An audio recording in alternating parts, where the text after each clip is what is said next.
كنجمرنا يسوس كويتايو بصلوت كنجمرنا كلكاتكم ناب إيري بايبل بيت تمهرت مصحف قدس እንኳ ኣብድሃን መጻእኩም እዚ ሰሙናዊ መደብና እዩ ተከታታሊ ትምህርቲ ነማሓላልፈሉ ንቀድሐሉ እዩ ካብቲ ዝሓለፈ ዝጀመርናዮ ክንቅጽል ኢና ምስ ኣገልጋሊ ተስፋ ዓለም ኩላትና በጸሎት መንፈስ ኮይና ጸልይና ኢየሱስ ጎይታይ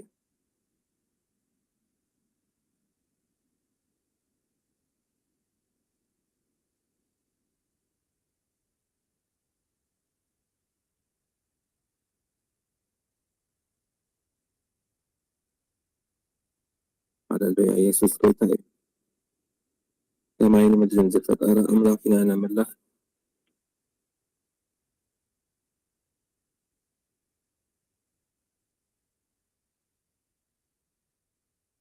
لكن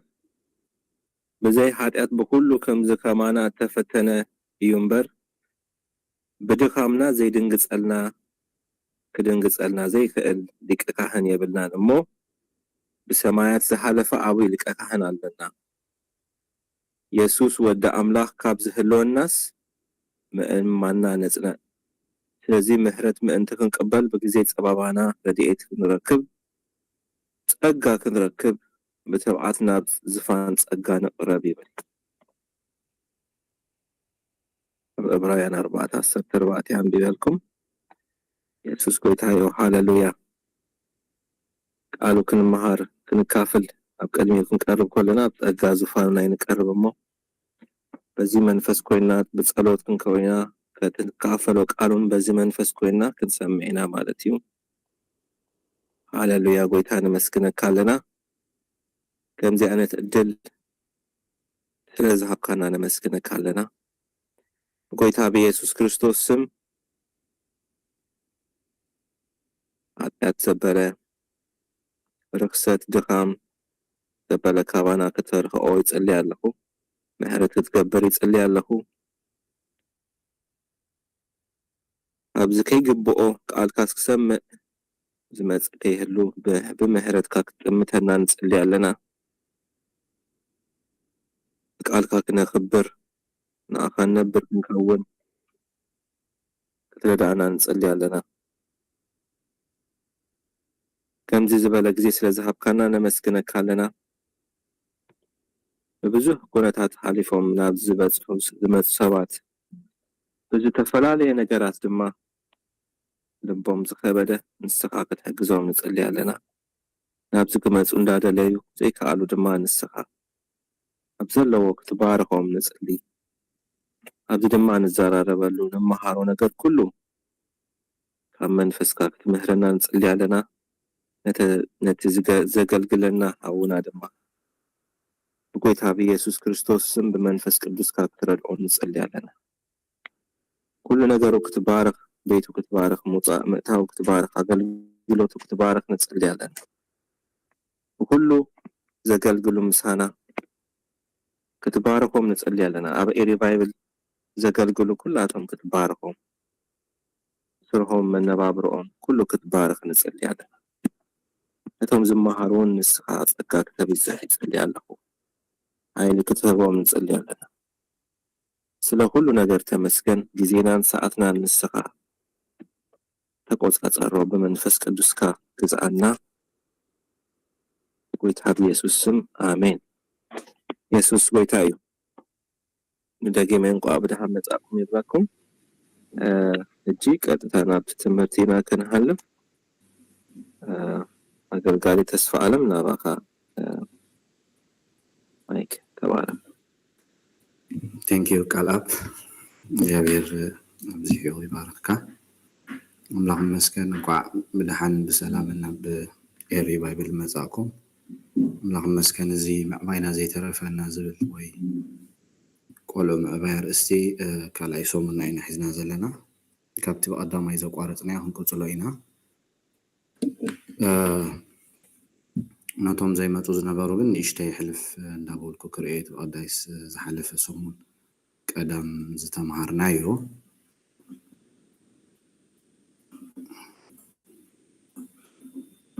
انتاي أرستي بنازي مع باينا زي ترفنا زبل أرستي هبي زلخو استمرتي علامو زحلف سمورينيا نيرنا نعملاخ زبقون هاجر زدقم قلعت نجابير انتا نقبرلو كان عبيلو واقا خمزة خفلكا نجابير كفلتو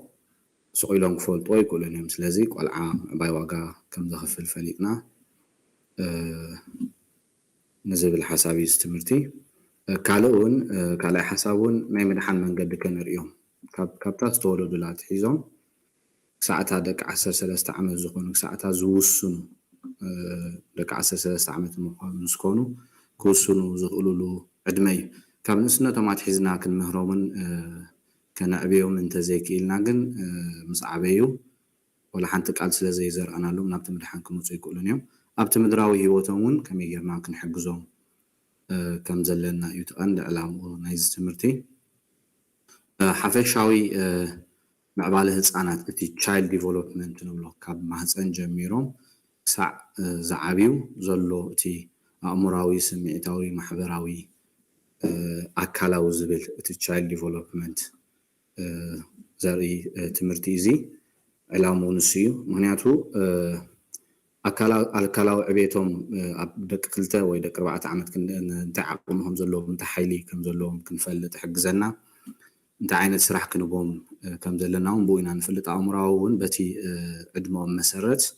نعوم زخون تمرتي كان الدالو ولو من كن مهرون مالتي الرابع حسب أقداس ندقنا معتا صعبين أخل زي كون مدلاون دقنا انتي كن قبرهم كم زلنا هنعطوهم كم زلنا تزيعتي أنا يوم نابزيد اللي نقرك قالوا سلازو صعبين سلازو يتقند علامو نايزي تمرتي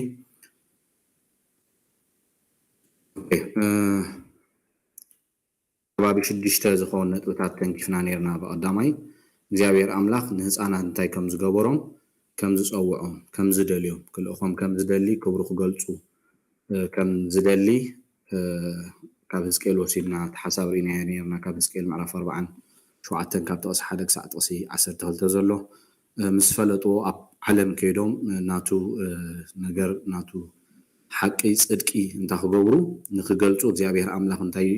ይደልዮም ኢልና ንቆልዑት ይደልዮም ይጽውዖም ኢልና ሪና ነርና ዝሓለፈ ሰሙን ሰለስተ ነጥብታት ሪና ነርና ውሉድ እንታይ የሚልና ውበት እግዚአብሔር መጽሐፍ ቅዱስ ነገረና እግዚአብሔር እንታይ ዝህብ ውሉድ ዝህብ ባዕልኻ ደሊኻ ክትረኽቦ ከም ዘይትክእልን ሰቡን ባዕሉ ክወልድ ከም ዘይክእልን ኣብቲ ዝሓለፈ ክላስ ናሪና ነርና ስለዚ እግዚአብሔር ይውህበ ዝበካ መጽሐፍ ቅዱስ ከይና ክንሪኦም ከለና ብዙሓት ካብ ሳራ ጀሚርካ ውሉድ ደሌን ከባቢ 25 ዓመት እንታይ ከም ዝኾና ከም ዝተጸበያ እግዚአብሔር አምላክ ግን ድሕሪ 25 ዓመት ነብርሃም ሰበይቱ ሳራ ውሉድ ከም ዝሃቦ ራሄል እውን ከምኡ ነዊሕ ዓመት ኣይወለደትን እግዚአብሔር አምላክ ምስ በጽሓ ዮሴፍ ከም ዝጠነሰት ሃናውን ኣደ ሳሙኤል ኣብ ቀዳይ ሳሙኤል ኣለና معرف حدا قدامي ساميل معرف حدا حنا كمي ولات دل خمس نبرت نفسها تمريران أملاخ تلمونا خمس نبرت እግዚአብሔር أملاخ ونتاي كم ذهبا ولات كم ذهبا سلازي ولا كان احنا انت دلنا بعلنا ولود كنركب أين كلينا እግዚአብሔር أملاخ ينتاي ذهبنا ولود ذهبنا عبد يوحنس متما أورينا نيرنا أب حدش كيدان هنا لنا نوي حمت أي ولدون نبوري بلنا እግዚአብሔር أملاخ يفرهو كم زنبورو እግዚአብሔር أملاخ نبو يوحنس متما زكريا سبيت مقدس تاي كم زغبورو كم استغلصلو ولد كبكا إلو ملأخ مستزاربو بدحرو إليسابيت كم زتأنست قال أملاخ ينغرنا سلازي ولد انتايم ولد وهبت እግዚአብሔር مسخاس لزدلخاي كون كان تولد ብዙሕ ሰብ ولد كركب لعلن تحتني بالجن እግዚአብሔር ተዘሂቦ ንሰብ ሰብ ውሉድ ከምጽ ኣይክእልን ናብ ዝምድሪ ዓቕሚ የብሉን ካልኡን ውሉድ እንታይ የሚልና ነርና ሕድሪ እዮም እግዚአብሔር አምላክ እንታይ ሂበካ ሕድሪ ንዑ ዝጠቕሙ እሱ ከም ዝደልዮም ጌርካ ንኸተዕብዮም حدري يهبك نسخا كم تدليو زي كون نسو كم تدليو غيركا كتعبيلو እግዚአብሔር አምላኽ حدري يهبك ولود كبرنا كله نسو responsibility حلفነት ዝህበና ስለዚህ حدر ማለት ከዓ كم تقداي زرعنايو ናይ ሓደ ሰዋንነት መሰልከይ ቀየረ ዝጸንሕ ኢልና ومنكون كانت استوهبك حدري كتعب خمزلك زبرينا سامسونج سدرابيتو اب مسافنت معرف 13 موانአ ملأخ እግዚአብሔር مستغلصلهم نتقلعا صورو قرصلو كم زيبلهم وين خست كم زيبلو كم እግዚአብሔር زدلي غيرهم انتي كم زغبرلو كم زعبيلو قال املاخ ينغرنا عند يوحنس مطمئون يوسفن مريمون ون اتي سماين مدرن فطر غويتا بوم كم استولده نساتهم كم እግዚአብሔር زدلي غيرهم انتي كم زغبرو كم زعبيو اب قال املاخ لوقاس قال املاخ ينغرنا ስለዚህ እግዚአብሔር አምላኽ ውሉድ ክበና ሁሉ እንታይ ዝበና ዘሎ ሪስፖንሲቢሊቲ ሓላፍነት እዩ ዝህበና ቆልዑን እንታይና ነርና ተደለይትዮሚና በአምላኽ ክፈልጥዎ ክድሕኑ ናብ ፍልጠት ሓቂ መፅኦም ካብ ንእስነቶም ፈሊጦሞ ሓሳቡ መደቡ ኣብዚ ምድሪ ከተግብሩ ይደሊ እግዚአብሔር ይደልዮም መጽሐፍ ቅዱስ ከና ክንሪኦ ከለና እግዚአብሔር አምላኽ ንበዓል ዮሴፍ ንበዓል ዳንኤል ብንእስነቶም ደቂ 17 ዓመት ከለው ራእይ ከርእዮም ከሎ ክጥቀመሎም كلنا نريهم بولدهم كان تاي كم زخون ولد كم زدليو حاجوس كم زفتروا الكا بحبرة السبون بسيطانون سيطان من تاي زدليهم نغفو نجر نخطفهم يدليهم مهانو من يعطى مصحف قدس كنا هنريه لنا يسوع كريستوس مستولده سيطان كطفو كم زدلي ابقى الاملاخي نجرنا سلازي قال حساب ابنا ولدنا غعزو هيوت زغوان هنا انقفاتات زبل رينا نيرنا ولود ببيتسبهم بعروتهم بزي نريو زلنا مراخب بوزحان ابيت تمرتي استفعلالي نجر صلا انت خبرولهم يدليو مرببو زرغيحو كاب نسنتهم اتحيزو نابتسو زدليو رخص نجرات كلمامدهم يدليو سلازي كل غزي مرببو مزرغي كابتاس تولدلا غزي اتحيزو مصحف قدس كنا هريو خلنا غويتايت كريستوس مستولده كابتاس تولدلا غزي كهان نخدل خلينا نريو موسى وناب غبصي كله بتشعسوس تولدل غزي صلاي كاب اسرائيلاوያን استولدو ناب بحري يدربي زبل بفرعون غيرو نغرات كسرح كلنا نري ስለዚህ غويتايت كريستوس كابس انتو اتحيزو صلاي كهان خلينا نريو كابتاس تولدلا اتحيزو ينتاك غبروم زدلي كهانهم زدلي بزيد النجارات كلام مدوم زدلي بزحات قلعت بناي ولدهم شللتنت فيكتيم كوينوميم تغيرهم سلازي حلوهم زي رايهم سلاز سيطان تايدلي كاب نسنت كابتاس تولد لا اتحيزو بستفعلالي نجار كتالفهم كل غزي يونتاي زغبر زصعرن زتغهن اب عنكل سدرابيت كاب عنكل سدرابيت كيوصو 75% يمهارو زبزح كاب سدرا بيتهم كم زمهارو طلول سمينتو يومينا رينا يمنيرنا بزحلفه غزي طلول سمينتو دليت كاتسللو تغبرلو تخيليها دحار مس درقه جن اتي اوس الكاي نجر بقليلو كطف كله كم زيكل سلازي 75% اماكل سدرا بيتهم كوينم تاي زغبروي زمهارلو كل نجر كاب سدرا بيتهم تاي زغبرلو زقدحلو نسدرا بيتهم زرئيلو كباب 75% أبانا مسانا خلو يمتاي زخونو زصلون نتي نحنا ننبرو هيوت انتاي زغبرو ايميتيت زغبرو زمسلون ويون زختلونان بعرختهم انتاي كم زخونو كم زصلو اب مثالي 27 حطيبنا حطين كم زحلو عركون نعرك انتاي كم زغبرو كبالاشو كم زخيل مصحف قدس نغرنا سلاز بعرختهم بزحات سبات انتاي كوينوم يوم تصليومن تبالاشيومون يوم بسلازي عبد العدم زنتا كنقبر كم زلنا ينارينا بقدا كنصليلهم كم زلنا فلاي كاب 13 عامت نيو زلو زبزح كاب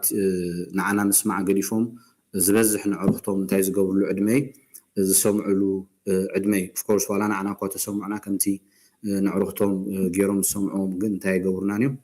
اي سمعنانيو سلازي كفؤات يعرفتي كي رخبوهم كي قاطمهم تخغبرالنا كنصليلهم علنا قداي تزاريبني رزاك بونن انت طميوم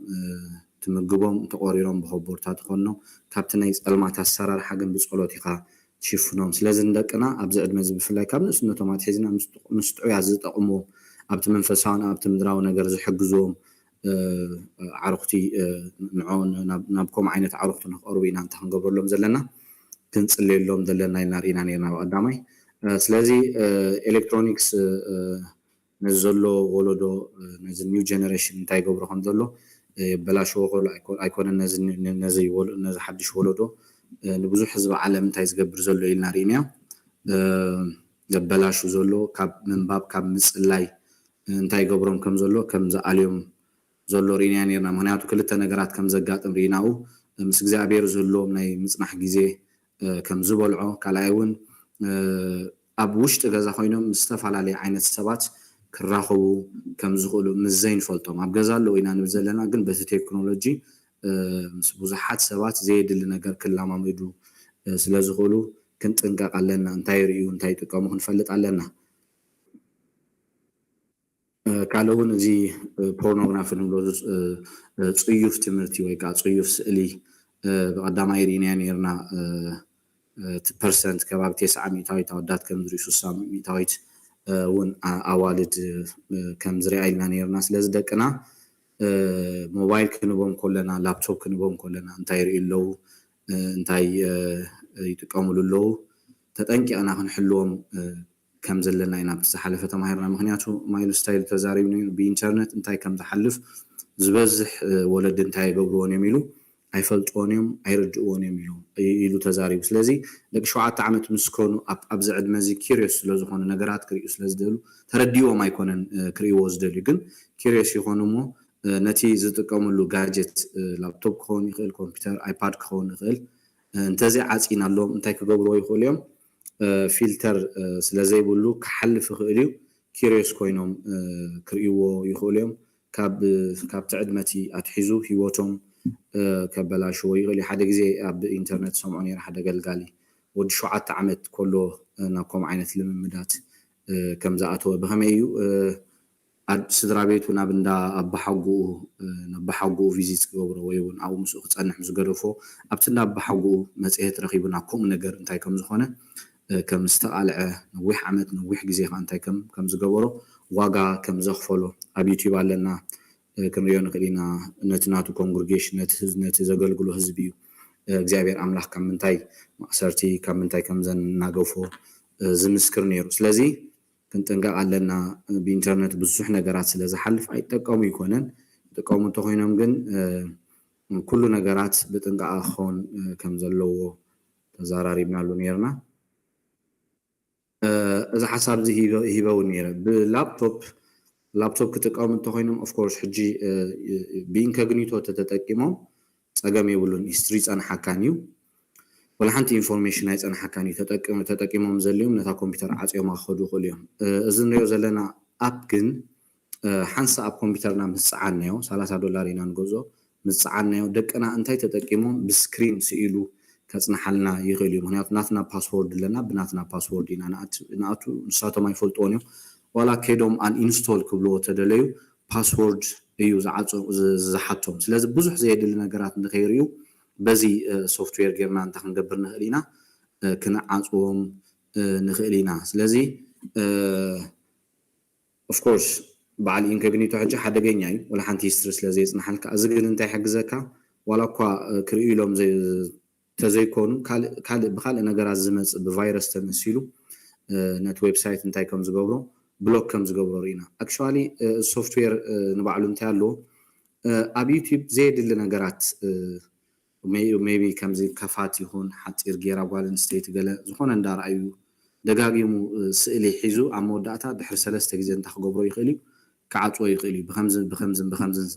زرا خيا سئل مخنيات عصيو الله خيلو انفورميشن كبكا قليو كومون كيدوم اب جوجل سيرش زغبرو نغرات تي هيستوري او انتاي كوين يصنحنا تقميطو يصنحنا لنا رينا نيرنا سلازي كمز عينت نغرات غيرنا بروتكت خنغبروم علنا السناتنا حلافنتي كيريس سلازخونو كيتردؤمن كيفلطون نابزيد اللي عزقتي كاتو خوليو انا بزناي من اسيات نخبابي شو عت شو مون تعمل زخون اجلجل لكم كومو يمسكروا لي من اسيات دق امنت خوينهم اب تشيرش عابيهم بنسنتهم ناكم نجر اكسبوز كوينهم بزح واقع خمس خفلوا بزح واقع كم زخفلهم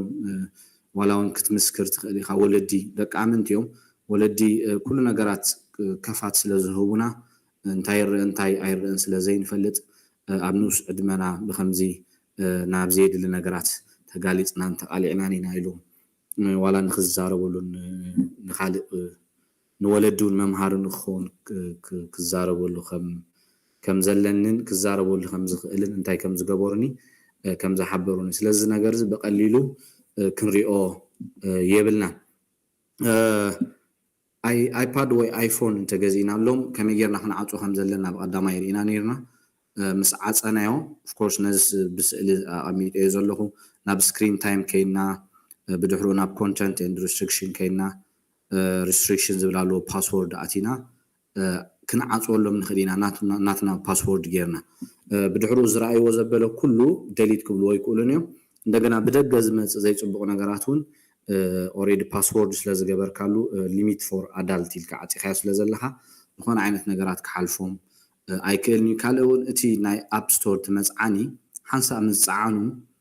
ካፕትናቶም ወይ አይፎን አይፓድ ይሁን ክንአልየለና ምክንያቱ ብድሕረና ዘይድል ነገራት ክጽዕኑ ስለዝኽሉ ብሆም ጌርና እንተንገብሮም አለና for their safety ክንጠንቀቀሎም አለና እንድሕር ዘይንጠንቀቀሎም ተኾይና ከም ተቀዲመ ዝበልኮ ጸላኢ መርበቡ ካብታ ዝተወለዱላ ግዜ ጀሚሩ እንታይ ዝገብር ዝዝርግሕ ናብ ዘይድሊ زي أملاها ونجر زي قدس نجر كأتوا من كلام عمدومن يوزدل سلزي كم تعنتوا يزولكو إجابير أملاخ ولود كبرنا خلو مسؤول حدري سلزهابنا تبو غيرنا هم كن كاتاتلومن كن ريومنا لنا كالون بناي واتساب ويغيرنا انت عين تشاتي جورو بخومون انتي يريلو اسماني زارو ولو كنفلت نخلينا هيبنا يوم كل نجار كفات تغيرنا لهم جن نابزيد اللي نجارات كقالوا كقالوا سلازخ قلو نحر نابزيد اللي نجار مساعته كي تعسنا أقدمنا كنا نقولوا لنا نتايز بالأزرار بالو حدا قدم ممصو متنقع مسمصمو صلاينا بهيوت دقنا زي عملها ونجار نحر كلام عمد انتمسيو ناي صلاي نجار اب يوحنس مراف 10 قاميتولو كحرد قتل كطفي زمص رهي يقولون سلازي نحنا منفس عالم زردعنا إنا سلازي أب كل نجاراتهم موسعهم مقطعهم كنحلوهم من كنريقهم من حدري سلازتو هبنا بكل نجار كندقفهم من كنريقهم من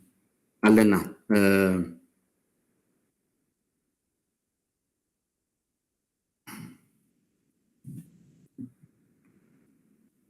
اوكي كل انتناوي عبيت زبل اب ساميل كينا هري هولنا كل انتناوي كل نجارو كم زعبي اكل ما املاخنا بكل نسبل موغوس كم زنبرو سلازي تاكلاوي عبيت لنا نيرنا اكلاوي عبيت ورسان مهام جابير املاخ حموشته عنود حموشته ጨንፈሪ ናሪና ነርና እግዚአብሔር በአካላዊ ዝተሃነጹ በሁሉ በማጋግብኦም ዝተሃነጹ ቆልዑት ከም ዝደሊ ፊት ዝኾኑ ቆልዑት ኩሉንትኖም ዝተሓለወ ክኸውን ከም ዘሎ ስለዚ አካላዊ ዕቤት አመጋግባ ክንፈልጥን ክንመሃርን ከም ዘለና ዝሓለፈ ሪና ነርና አካላዊ ዕቤት ዝመጽእ ተመጣጣኒ መግቢ ብምምጋብ ካርቦሃይድሬት ፕሮቲን ፋት ማአስ አበይ ንህቦም በዚ ነገር ዝንታ ክንገብር ኣለና ከነጽንዕን ክንፈልጥን ኣለና ካብታ ዝተወለዱላ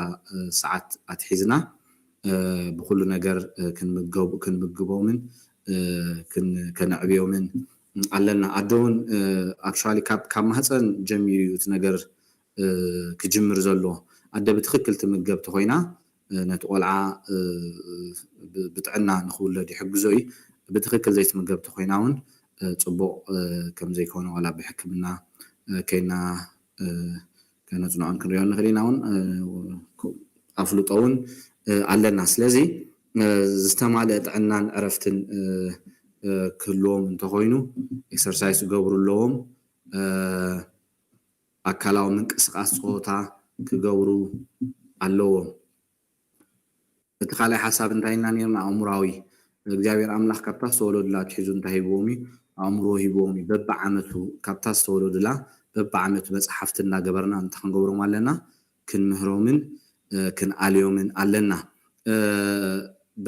በቲ ናይ ኣእምሮ ካብታ ዝተወለዱላ ኣትሒዝና እንዳሓገዝናዮም ከምኡውን ናብቲ ምንጭ ዝኾነ እግዚኣብሔር ኣምላኽ ብቃሉ ንኸዓቢ ቃሉ እንታይ እንዳገበርና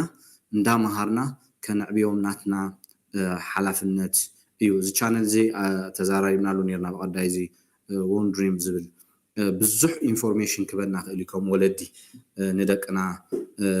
ኣብቲ ምድራዊ ኣብቲ ናይ ኣእምሮ ነገር ክንድግፎም ክንዳሎ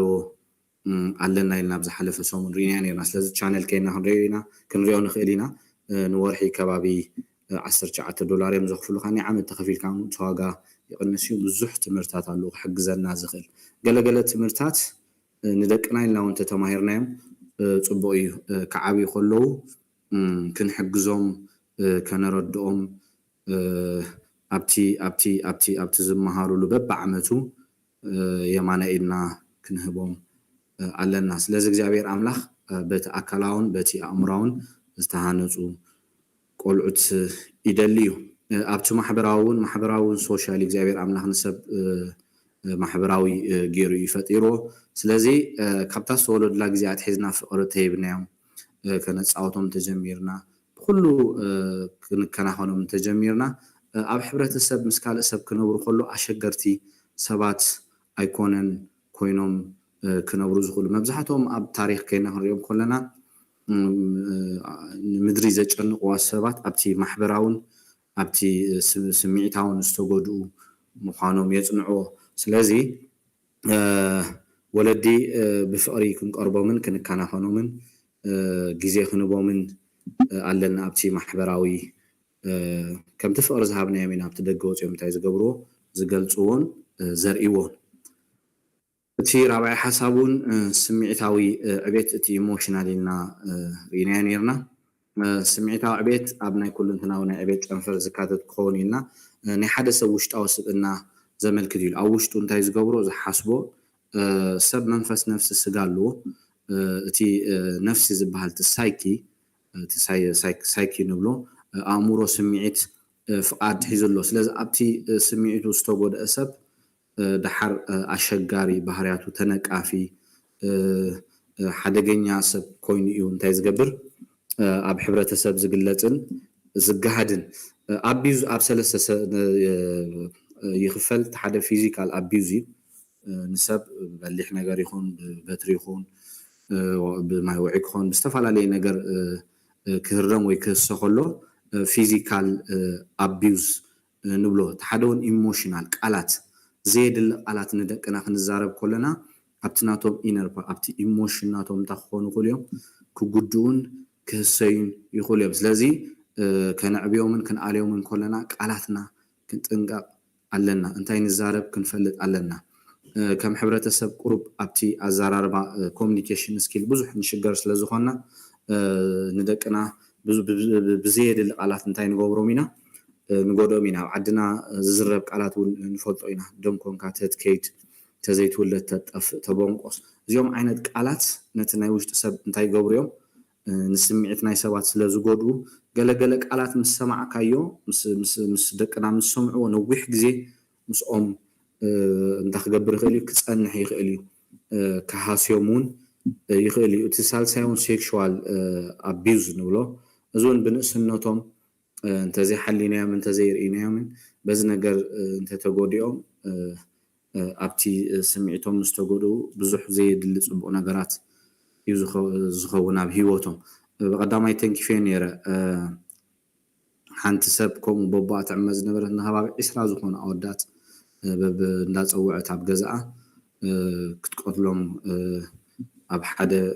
ዶክመንታሪ ኣብ ሓደ መፅሓፍ ክስታይ ገይሮሞ ስለዚ ኣብቲ ስምዒታዊ እንታይ ክንከውን ኣለና ክንጥንቀቕ ኣለና በዓል ሂትለር ሪናዮም ኣለና ኣብ ተዓባቢኦም ኣብ ኩሉ ነገራቶም እንታይ ዝኾኑ እዮም ዝተጎድኡ ሰባት እዮም ከባቢ 13 ሚልዮን ዝኾኑ ህዝቢ ዝቐተለ ሰብ እዩ ንኣይሁዳውያን ከባቢ 6 ሚልዮን ነቶም 2 ሚልዮን ቆልዑት ኣብ እስራኤል ከም ንመድሃኒት መስርሒ ዝኾነ ኣብ ላቦራቶሪስ ክጥቀምሉ ዝደልዩ ነገራት ኣብቶም ህፃናት ይፍትንዎ كم زنبرو أب تاريخ لنا التعباب يخينا هنري خلنا أبونا دينا يكونن عبيمو أب جودنا يعبيو سلزي أبتي وشتو استوجود نجارات أبتعبيت دحر أشجار خون كلنا كومون هي صدام حسين كنا هنري خلنا أبتن أسعدمو بتوم أبت خباب يزنبرو انتي يجبر كم زنبرة بولين يجبر كم زنبرة أب تاريخ كنا هنري نخلينا سلزي محب أبت محبوران أبت سمعتان استوجود وقلعت قينهم أبيوتهم بزح نجارات كخون سلزخل كل نجار بفقري كنجورو قالنا إذا بفقرة جيرناو بزح نجار كنحجزهم نخلينا كنا 4 عمود نبلان زينين تحمشي توانا وننتهي نارينا توساني منفساو مخان سب زلا ربيحو ودو انتات فانتاي يتقومو سلازي وسان عبيتيو أكلاوي أموراوي محبراوي سمعتاو زو كله تتنك أنا جيرناو نتي وسان نجر منفساو نجر أبي وتم إنفستي تزي جيرنا نعمل حن تزي مزيوم جن زي كم ريوت أنا إحنا 4 نجارات نكانتو كوينو مالتي سلازي الفاونديشن تأندن تايب منفساوي أبي انت هنجبر كم زلنا كنتقط لهم كم زلنا رينا سلاز منفساوي عبيت بجبر زجلات مهانو دقيلي كفاءات كم زنبرو على مصحف قدسي نجرنا سلازي بتخكل كان عبيهم تجميرنا بعلو من أملاخ فريد أو ما بعلو من أملاخ كراخبو يقول يوم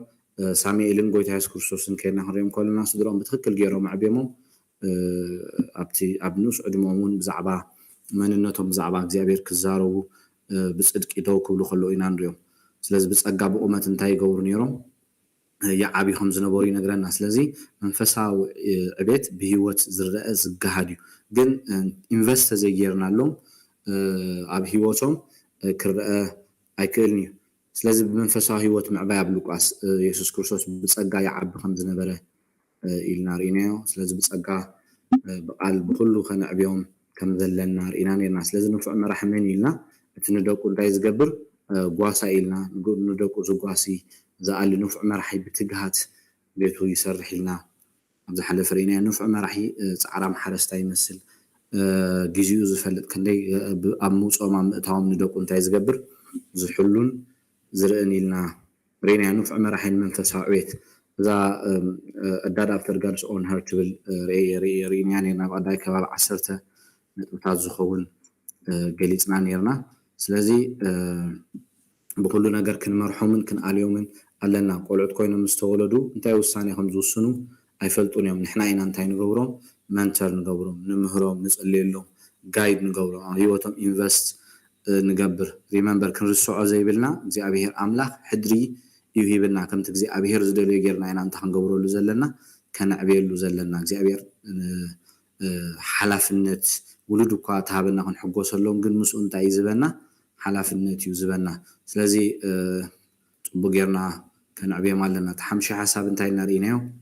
مريحنت تمريحنت نبيت كريستيان ترى يكون انتو هايبو ولدن نبيت كريستيان يتحلافنت وهايبو ابزرا بيتسب ابت بيتسب يوم انتي زغبرو كل نجر زمهارو ابتاس درابيت كله يوم نعملاك فلطو زخلو ناي فقر نجر كردوم زغل سناي نجر زلامامدو صبق نجر زلامامدو نسبات محجاز نسبات مردا ابتا بيتسبيم اتو كله صبق نجرات انتي زغبرو زمهارو زيد الحماق نجرات زمهارون ابتا بيتسبيم كم تزارارمنالو 75 ميتاوي تزبزح كاب بيتسبيم انتي زغبرو زريو ناي بيتسب ابنتاوي هيوت كان ريوم كم دلنا نهيوتنا كم زريو قلقل ولدي طعمي إن أنتي شللتني عتاب قدمهم نحمي أبقدمهم كفو نجر نجبر أبقدمهم زيد السلقي كيم سرقي زيد النجارات أبقدم كل نجارات أنتي نجبر أبقدمهم نجبر لازم نقول أنتي جبروا ابن الساتهم يريوا بجحرو نتي نحنا نختارو زلنا أمنة أنتي جبروا يكلونيهم قبلوا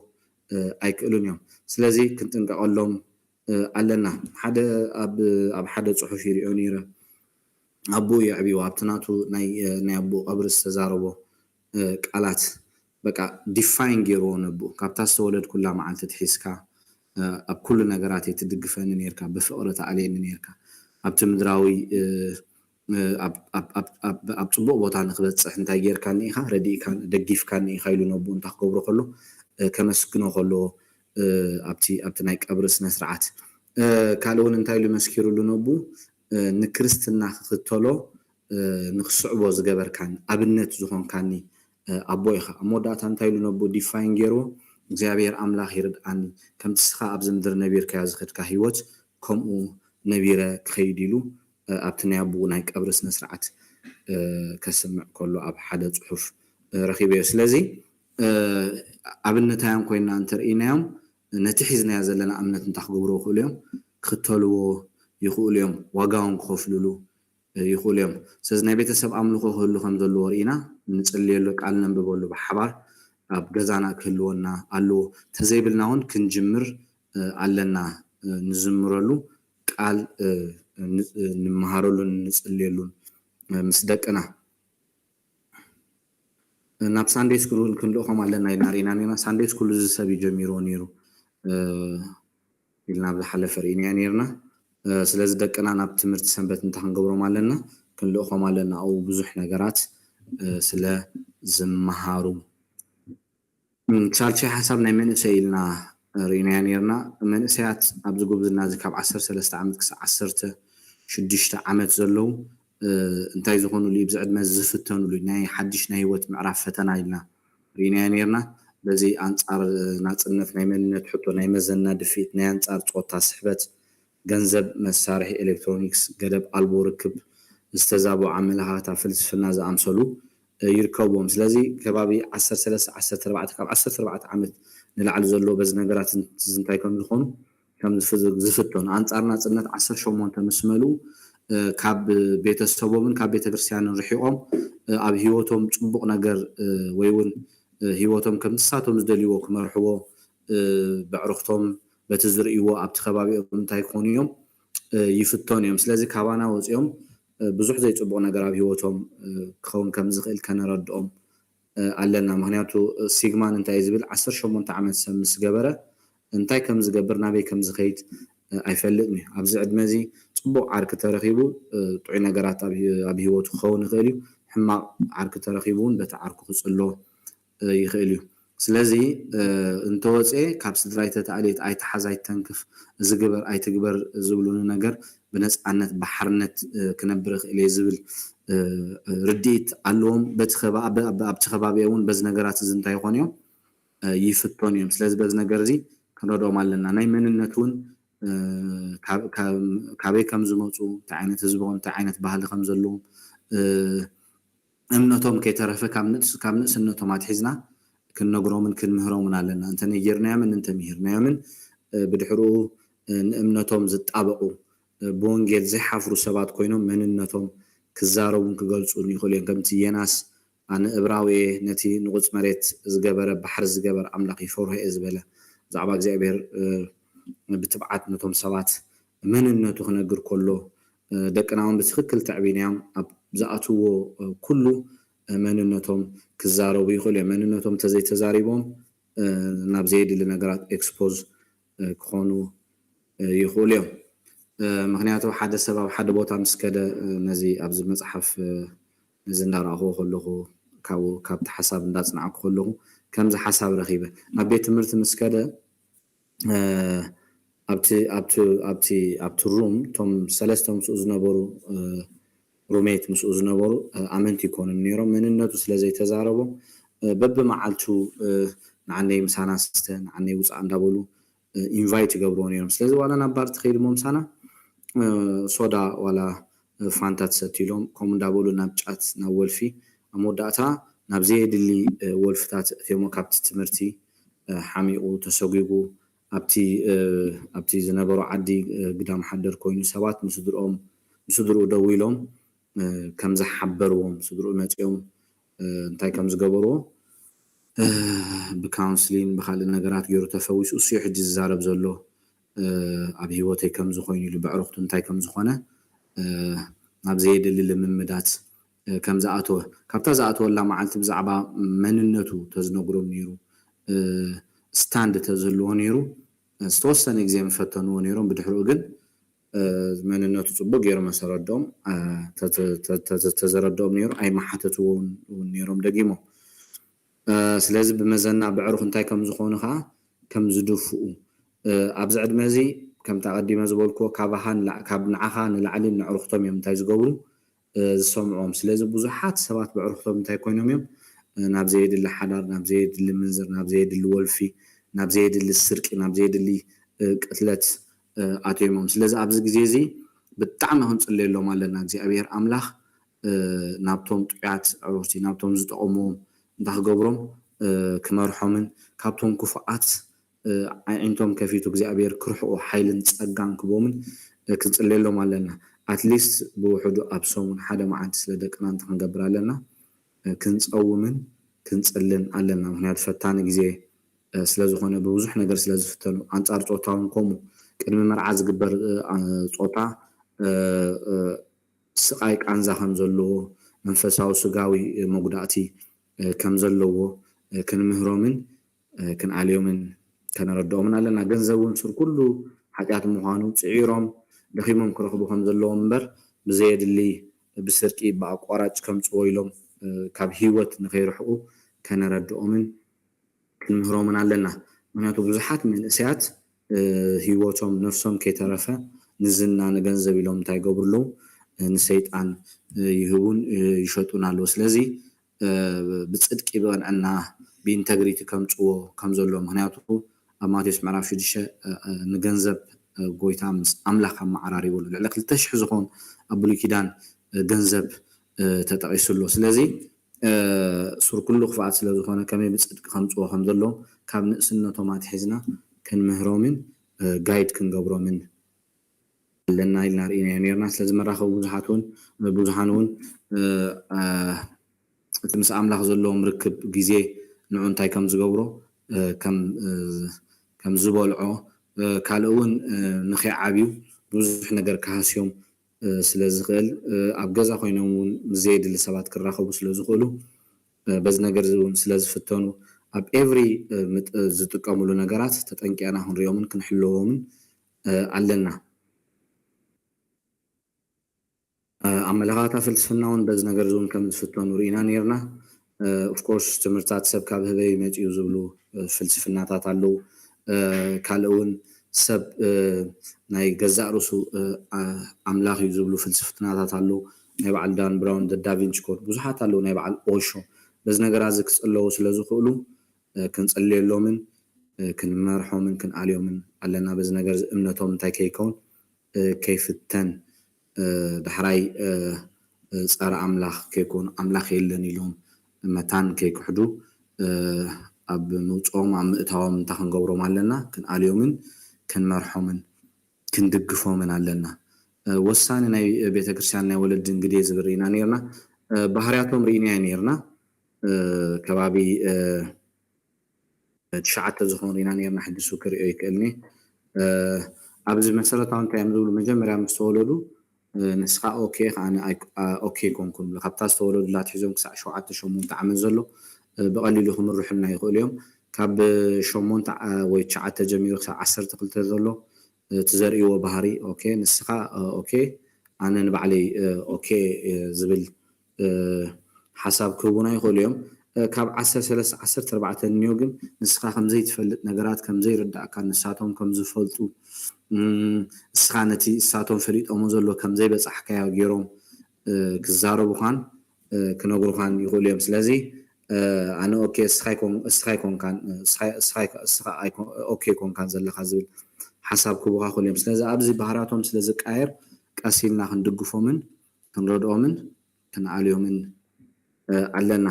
መጽሓፍ ቅዱስ እንታይ ይብለና ዝብል ኣብዚና በፂሕና ነርና ቤተ መቅደስ ጎይታ ኢየሱስ ክርስቶስ ወዲ 12 ዓመት ምስኮነ ኣትዩ ክምህር ከሎ ኢና ንሪኦ ኣብ ብሉይ ኪዳን ከድና ክንሪኦ ከለና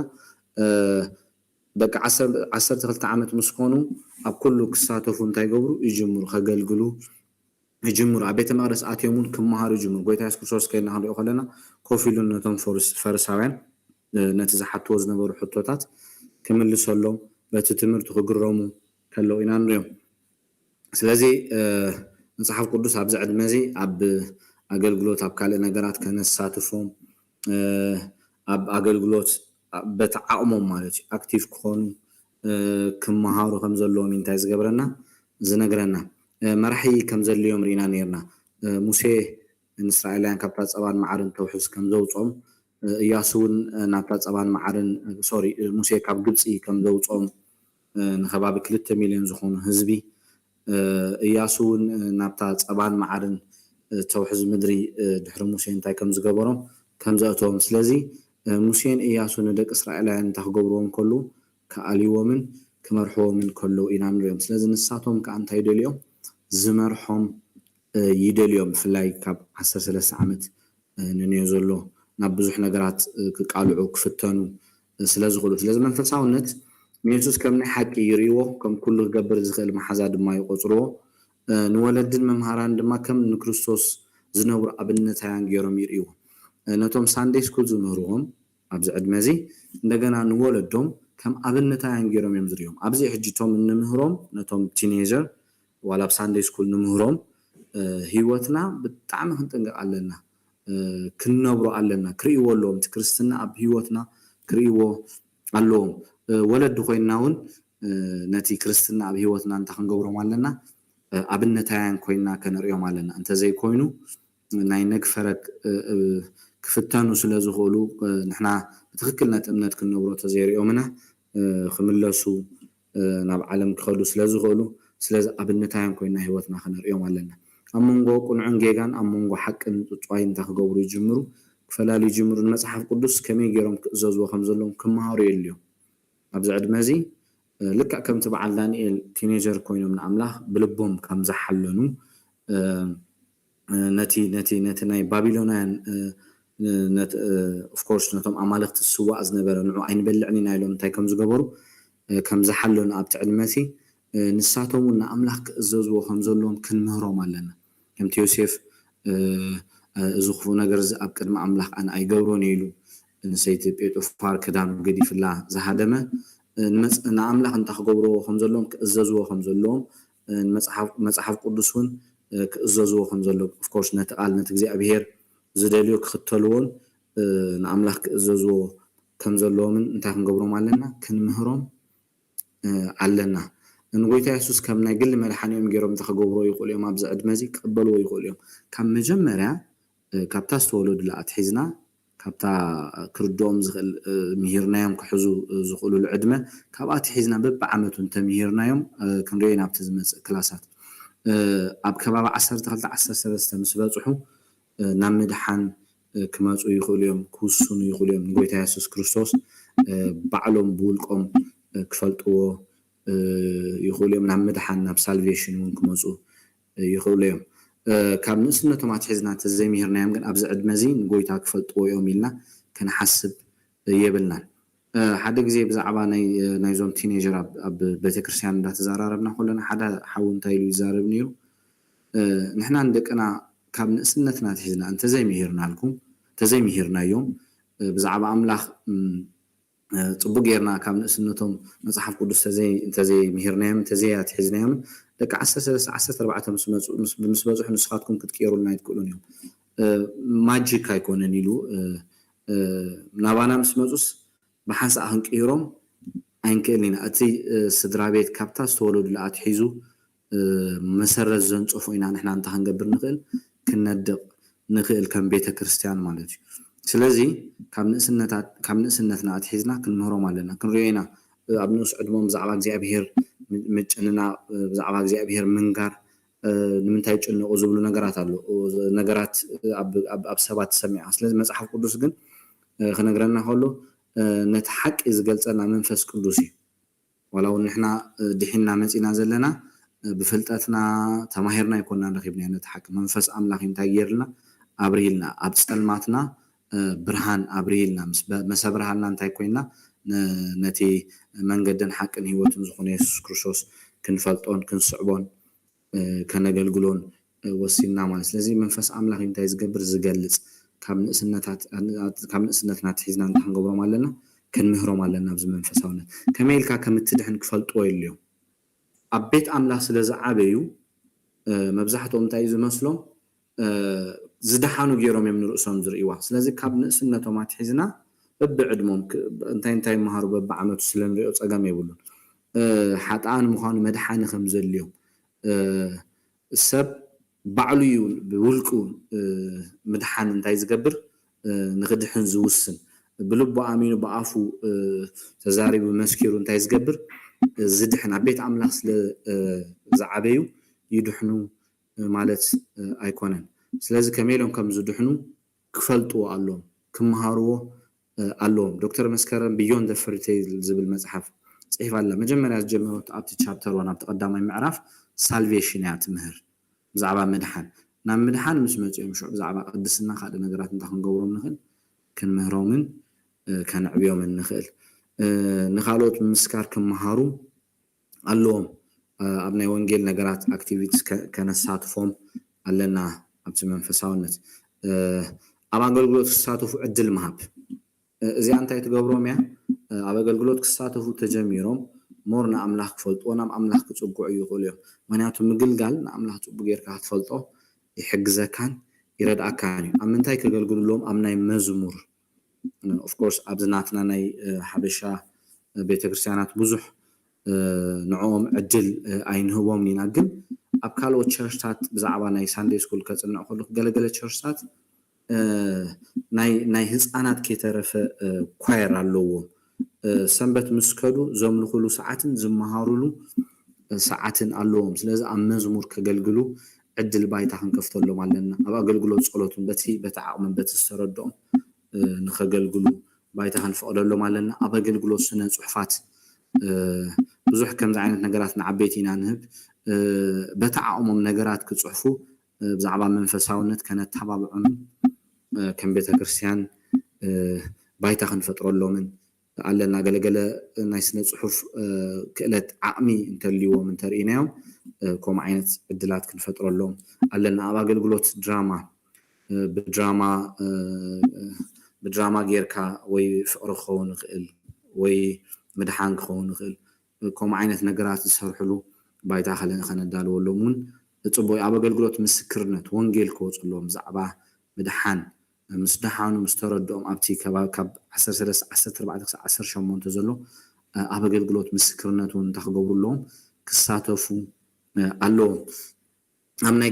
ኣብ ናይ ግብረ ሰናያት ኣገልግሎት ኣብ ቤተክርስትያን ይኹን ከም ኣሸርስ ከም ኣስተናበርቲ ኮይኖም እንተክገብሩሎም ከገልግሉሎም ኦፍኮርስ ብዙሕ ግዜ እንታይ ንጋገ ኢና ሰብ እንዳበላሸወ እዩ ዝመሃር ገለገለ ነገራት ተኮይኑ ኦይ ድሓን ከበላሽው ወይም ገለና ኣይኮነን ክንዓልዮም ዘለና ትሬን ክንገብሮም ኣለና እንዳበላሸው እዮም እንታይ ዝገብሩ ዝመሃሩን ዝዓብዩ ስለዚ ኣብቲ ናይ ግብረ ሰናይ ኣገልግሎት ከምቲ ንሕና እንደልዮ ኳላ ተዘይገበርናዮም ጋይድ እናገበርና ናከምኡ ዝሳተፍሉ ባይታ ከነዳልወሎምን ከነንፅፈሎምን ኣለና ኣብ ኣገልግሎት ምስትንባር ኣብ ኣሸርስ ግብረ ሰናይ ድኻታት ኣብ ምርዳእ ይኹን ሆምለስ እዞም ኣብ ደገ ዝሓድሩ ይኹን ከምኡ ብቸርች ደረጃ ተተገይሩ ምግቢ ሰሪሖም ንከምኡ ዓይነት ሰባት ክምግቡን ከኣልዩን ባይታ ከተዳልወሎም ከለካ ናብ ኣገልግሎት ክኣትዉ ከለዉ ፀኒዖም ዶ ክብሉ ኣብቲ ዓድመ እቲኣ ካብ ክፉእ ክሕለዉ ይኽእሉ እዮም ኣብ ትምህርቲ ሰንበት ምምሃር እዞም ናትና ቲኔጀር ሕጂ ኣብ ቸርች እንታይ ኢና ንገብሮ ምስ ተምሃሩ ኦፍኮርስ 16-17 ገለ ምስ በፅሑ ንደቂ 6 ዓመት ንደቂ 4 ዓመት ንደቂ 3 ዓመት ክምህሩልና ባይታ ንኸፍተሎም ሳንዴይ ስኩል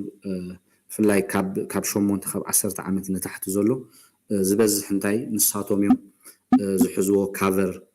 ዝገብርዎ ዘለዉ ስለዚ ከምኡ ዓይነት ዕድል ክንፈቅደሎም ከምኡ ተፈቂድናሎም ብዙሓት ዝተወሰኑ ኣነ ቲኔጀራት ዝሪኦም ዘለኹ ሕጂ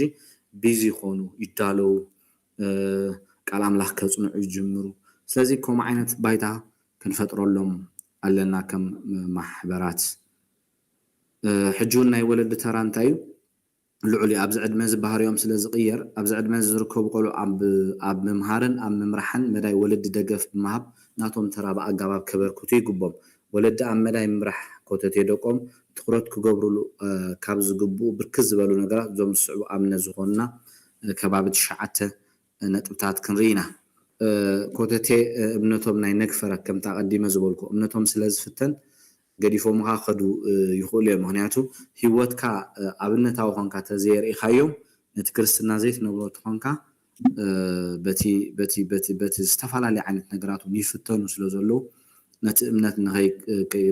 ንኸይስዕብዎን ንኸይቅፅሉን ክንዕንቅፎም ንኽእል ኢና ወለዲ ስለዚ ሂወትና ክንሪኦም ኣለና ኣብነታዮም ኮይና ክንሪኦም ኣለና ዘይከውን ባህር ምስ ዘርእዩ ግዜን ቦታን መሪፅና ብፍቅርን ማዓዶም ንእል እዮም ኣብዚ ግዜ እዚ ኣብቲ ደቂ 13 ዓመት ምስ ኮኑ 14 ዓመት ምስ ኮኑ ጓል ኣንስተይቲ ኣካላታ ክቕየር ጅምር እቲ ናይ ኦቫሪ እቲ ናይ እንቋቑሖን እቲ ናይ ምውላድ ሬዲ ትኾነሉ ፔሪድ ዝመፃል ኣብ ኣካላቶም ዝቃየር ነገራት ኣሎ ምስኡን ባህርያቶም እንታይ ይኸውን ይቃየር እዩ ስለዚ ብፍቅሪ ክንምዕዶም ኣለና ዘይከውን ባህሪ ምስ ዘርእዩ ጌጋ ምስ ዝገብሩ እንዳተፃረፍና ዘየድሊ ቃላት ከምቲ ዓንቶይ ዝዛረቡ ዝነበርኩ ስምዒታቶም እንዳጎዳእና ዘይኮነ ብፍቅርን ብርህራሄን ክንገብሮ ኣለና actually communication skills must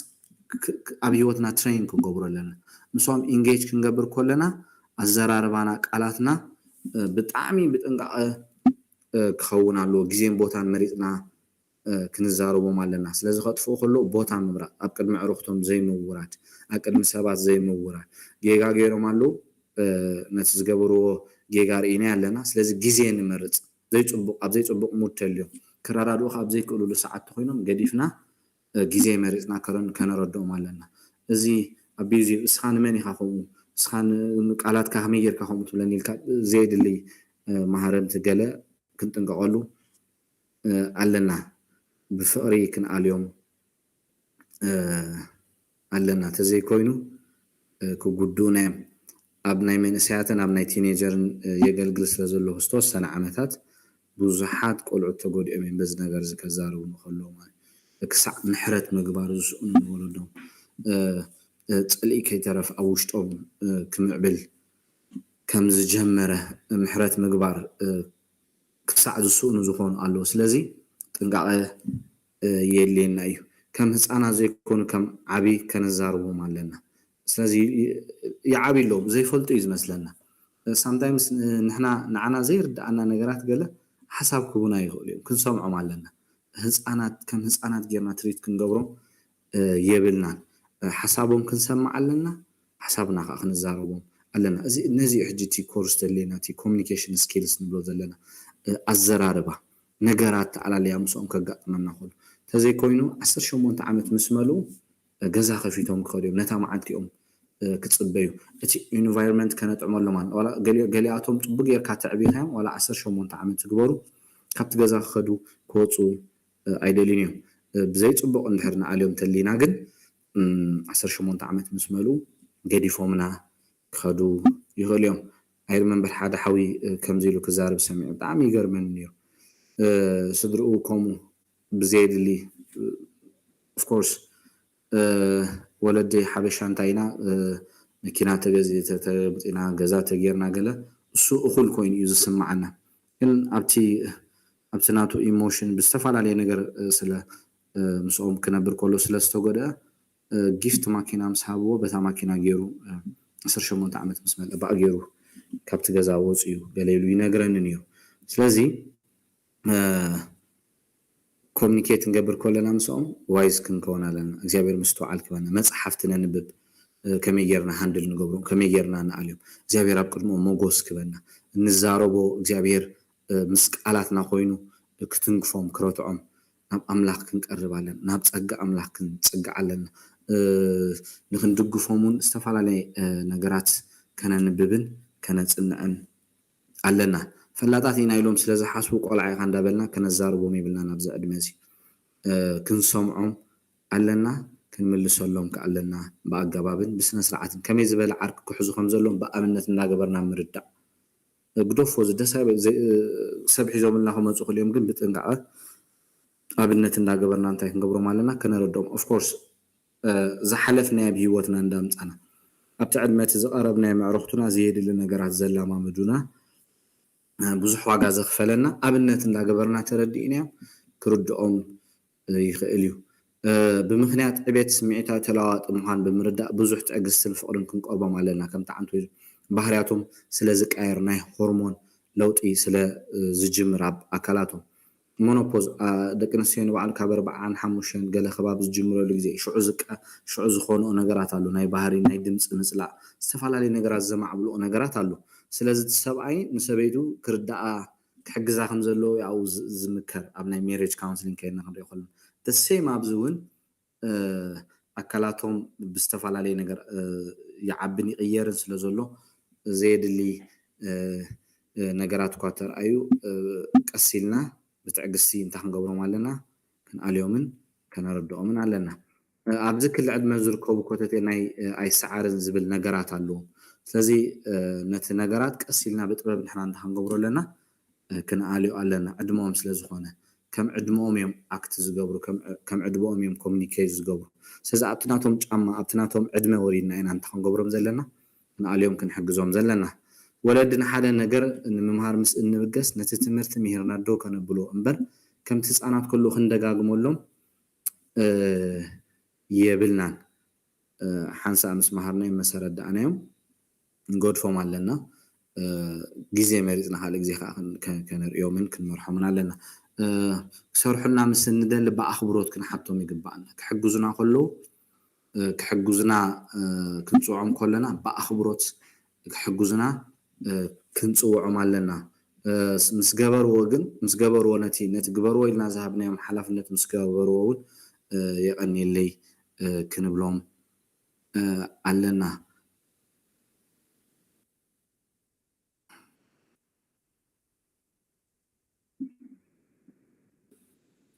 ኦኬ ናብቲ ካልኣይ ሓሳብ ክንከይድ ኢና ዝወድእ ኣለኹ ናብቲ ካልኣይ ትምህርቲ ክንከይድ ኢና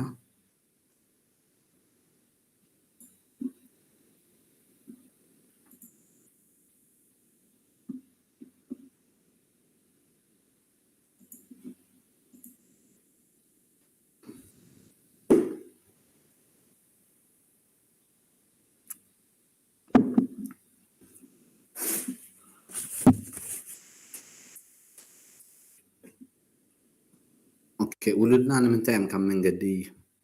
هيوت زوجو نمنتايم كبيت እግዚአብሔር زوجو كبابي سلسته نطبታት كرينا ابزوريا ولد زرአዩ حጓፋት ወይ ከዓ ክፍተታት ተተኻላይውን ابزوريا ቤተክርስቲያን ዝረአዩ ክፍተታት ናይ ዘመን ክፋ እንታይ ምዃን ሙሳኽ በዚ ሰለስተ ነገራት ደቅና እንታይ ሆኑ ካብ ቤት አምላኽ ይወፁ ናብ ዓለም ይኸዱ ስለዚ መንቀልዩ እንታይ እንተይልና ኣብ ጥዑይ መሰረት ዝኾነ ተተሰሪቶም ከምቲ ኣቀዲመ ዝበልኮ ትክክል ካብታ ዝተወለዱላ ግዜ ቃል ኣምላኽ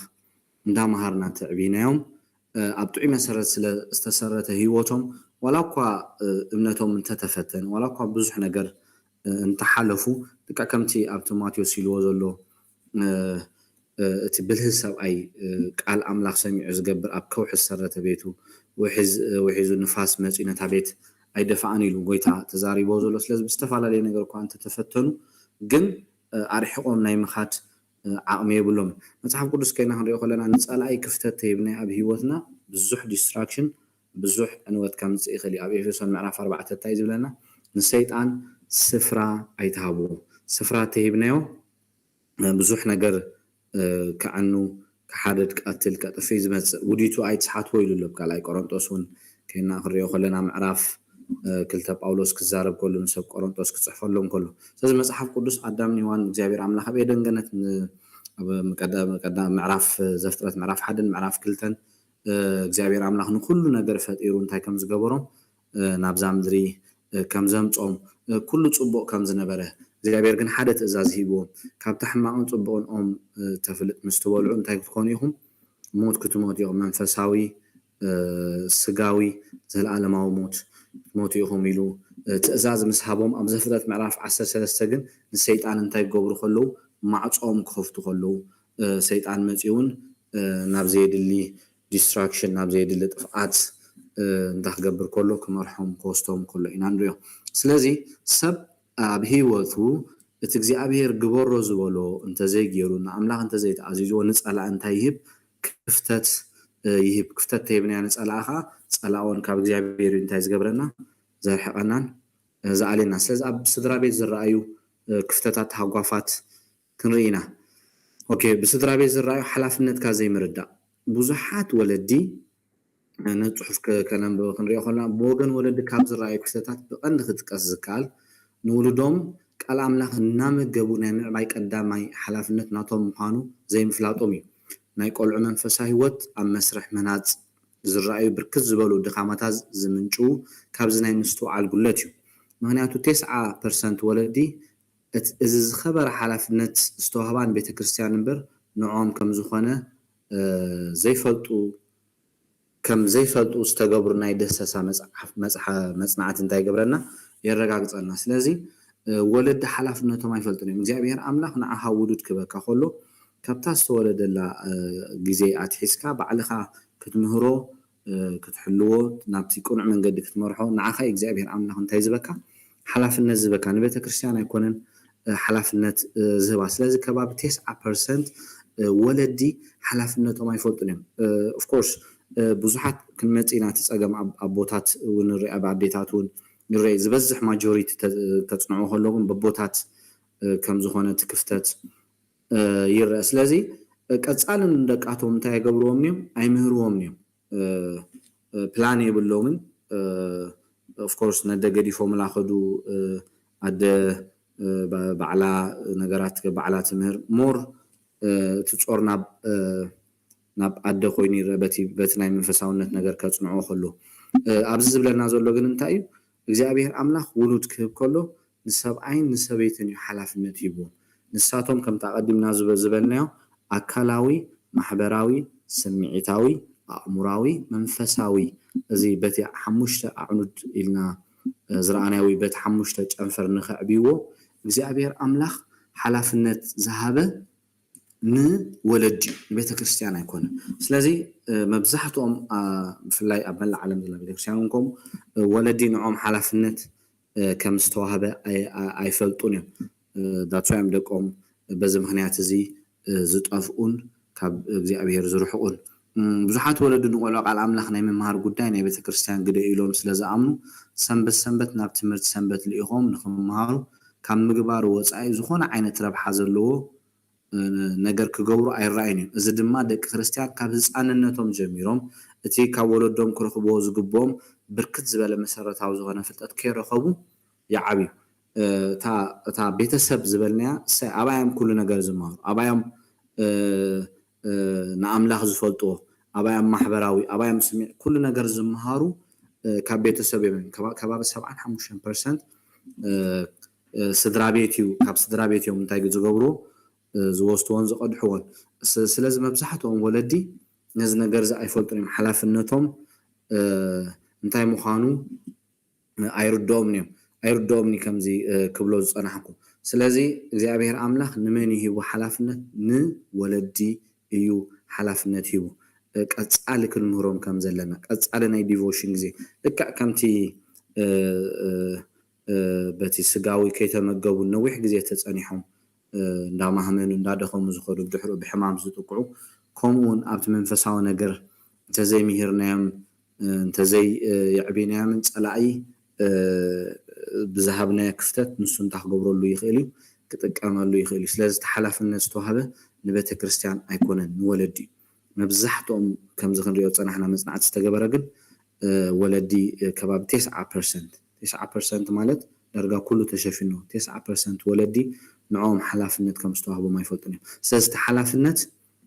ንዓና እዩ ተዋሂቡ ንወለዲ እዩ ንዓና እግዚኣብሔር ኣምላኽ ሕድሪ ሂብና ቃሉ ክንምህረሉ በታ ዝኸድዋ መንገዲ ትሬን ክንገብሮ ትሬን ዩር ችልድረን ዩር ቻይልድ ይብለና ኣብ ምሳሌ ኸና ትሬን ክንገብሮም ንዓና እንታይ ተዋሂብና ሓላፍነት ተዋሂብና ስለዚ ምስ ዓበዩ ካብኣ እንታይ ይገብሩን እዮም ኣይእለዩን እዮም ናይ ሂወት ሸቶ ዘይምቕማጥ በብዓመቱ እንታይ ዘይምግባር ክርስቲያናት ወለዶም ንእግዚኣብሔር ብዝፍለጥን ብዝፈርህን ሂወት ንከዓብዩ ኣዝዮም ይድለዩ እምበር ናብዚ ናይ ሸቶ መሪሖም ዘብፅሕሉ መንፈሳዊ ራእይ የብሎም በዚ መሰረት ቆልዑ ብናይ እግዚኣብሔር ቃል ሓቂ ንምዕባይ ዝግበር ተግባር ዝምራሕ ቀዲሙ ዝተዳለወ ውጥን መሰረት ዘይኮነ ብናይ ዕለታዊ ኩነታት መሪሕነት እዩ of course هاب ساندي سكول حجي نحنا كنمهر كلنا ببعمتهم مصحفت لنا كاب شدشتا عمت جميرهم كسع دق 12 ناتهم مصحف አለው ካብ ደቂ 13 ክሳዕ ደቂ 18 ነናቶም ደቂ 4 በብናቶም ዝኾነ መጽሐፍት ለና ሾቶ ለና በብዓመቱ እንታይ ክመሃሩ ከም ቤተ ክርስቲያን ነቐምጦ ጎልስ ኣለና ወለዱን ኮሚና ክንገብር ዘለና ኣብ ክልተ ዓመት እንታይ ክመሃሩ ኣሎ ኦኬ ወደይ ኣብ ክልተ ዓመት ብዛዕባ እግዚአብሔር ከም ዝኽፈልጥ ኣሎ ኣብ 4 ዓመት ከም ዝኽፈልጥ ኣሎ 6 8 እናበልና በብዓመቱ ብዛዕባ እግዚአብሔር ክፈልጥዎ ዘለዎም ክፈልጡ ኣለዎም ተዘይኮይኑ ጽቡቕ ኣይክመጽን እዩ ኣብ ቤት ትምህርቲ ኣብ ዩኒቨርሲቲ ክትመሃር ከለኻ ሾቶ እዮም ዘቐምጡልካ ንኣብነት ሓደ ኮርስ ትመርጽ ኮምፒውተር ሳይንስ ድሕር ተመሪጽካ 4 ዓመት ትመሃሮ ኮርሳት ይነግሩኻ ጎልስ ይቐምጡ ኦኬ ን4 ዓመት እዚኻ ትመሃር እዩ ብድሕሩ ካብታ ቀዳመይቲ ሴሚስተር ካልአይቲ ሴሚስተር ሳልሰይቲ ሴሚስተር ቀዳመይቲ ዓመት ተሓልፍ ካልአይቲ ዓመት ብዕላማ ብሾቶ እዮም እንታይ ዝገብሩኻ ዝምህሩኻ ስለዚ ልክዕ እውን ከምቲ ንደቅናውን መንፈሳውነቱን ብኸመይና እንታይ ክንገብር ዘለና ጎል ከነቐምጥ ኣለና ንእግረ መንገድና ኣይኮናን ክንምህሮምን ብዛዕባ እግዚኣብሔርን ክንዛረቡ ኦፍ ኮርስ እሱን ኦፖርቹኒቲ ክንጥቀም ኣለና ጎል ሰቐሚጥና እንዳምሃርና ምሳና ኣብ ዝፃወትሉ ግዜ ኣብ ዝሕልፍሉ ግዜ እውን ኦፖርቹኒቲ እንዳተጠቀምናውን ክንምህሮም መጽሓፍ ቅዱስ ይነግረና እዩ ስለዚ ካብታ ዝተወለዱላ ኣትሒዝና በብዓመቱ እንታይ ክመሃሩሎም ኣብ ምንታይ ሌቨል ክበጽሑሎም ሾቶ ከነቐምጥ ኣለና ንእግረ መንገድና ክኸውን የብሉን ኮምፓስ ዘይብላ መርከብ ማዕበል ምስ መጻ ብዙሕ ነገር ነቲ ማዕበል ክትጻወሮ ወይ እውን ኣንፈታ ክትስሕት ትኽእል እያ ኮምፓስ ዘለዋ ግን ናበይ ከም ትኸይድ ትፈልጥ እያ በቲ ኮምፓስ እያ እንታይ ትኸውን ትቃነ ስለዚ ሾቶ ጎልስ ክህልውና ጽቡቕ እዩ በብዓመቱ ኦፍ ኮርስ ክንሪኦ ስለዝኾና ፀገም የብሉን ደቂ 3 ዓመት ምስ ኮኑ 4 ዓመት ምስ ኮኑ ብዛዕባ እግዚኣብሔር እንታይ ክመሃሩ ይኽእሉ ብዛዕባ የሱስ እንታይ ክመሃሩ ይኽእሉ ብዛዕባ መንፈስ ቅዱስ እንታይ ክመሃሩ ይኽእሉ ብዛዕባ መጽሓፍ ቅዱስ በብዓመቱ ሰሪሕና ስለ ዘለና ኣብቲ ዝመጽእ ትምህርታትና ክንሪኦ ኢና ኣለውን ጽቡቕ ኣብነት ዘይምዃን ሽግር ከም ተቐዲምና ዓንተ ወይ ተዘራረብናሉ ህይወትና እንተዘይርኢናዮም ኣብነታያን ኮይና ነቲ ክርስትና ክንነብሮ እንተዘይክኢልና ነቲ እምነት ክኽተሉ ኣይክእሉን እዮም ህፃናት ካብ እሸልነቶም ጀሚሮም ብዙሕ ነገር ዝመሃሩ ወለዶም ዝገብርዎ ብምርኣይ ዝዛረብዎ ብምስማዕ ከም ዝኾነ ተደጋጊምልና ኣሎ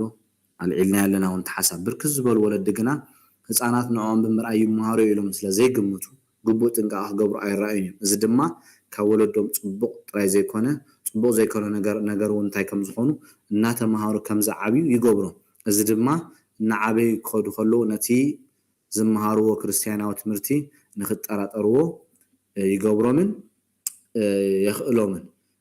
ጳውሎስ ጎይታ ኢየሱስ ክርስቶስ ንሃዋርያ እንታይ ገይሮም ሂወቱ ርእይዎም ሃዋርያ እውን ነተን ዝነበራ ማሕበራት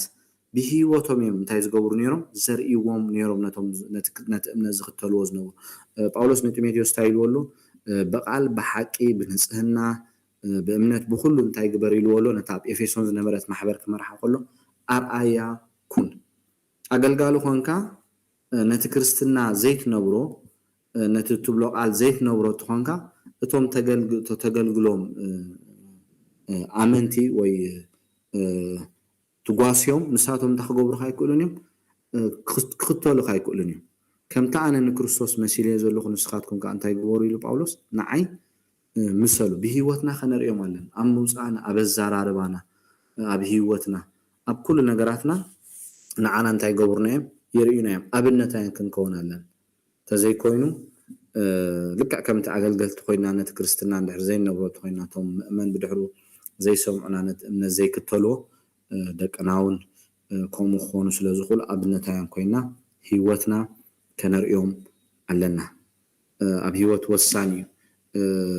ንነብር ተኾይና ኢና ንባዕሉ ክንዛረቦም ከለና ክሰምዑና ዝኽእሉ ዘይነብሮ ተኾይና ክንዛረቦም ኣይንክእልን ኢና ክንጽሊ ተዘይርኦምና ክጽልዩ ይክእሉን እዮም ከነነብብ ቃል ኣምላኽ ከነጽንዕ ተዘይርኦምና ከጽንዑ ኣይክእሉን እዮም ሓቂ ጽድቂ ክንገብር ተዘይርኦምና ጽድቂ ክገብሩ ንሓቂ ክስዕቡ ኣይክእሉን እዮም ብርህራሄ ሰባት ክንኣሊ ብፍቕሪ ሰባት ክንኣሊ ተዘይርኦምና ንሳቶም እውን ከምኡ ክገብሩ ኣይክእሉን እዮም ስለዚ ንሕና هيوتنا انتي كنكون لنا ابنتايان كوينا كنريوم علينا سدرا هيوتهم ماريخو ابنوس ادما ازمصات نيران ز حساب ننبب كله اب مصحف زرخبكو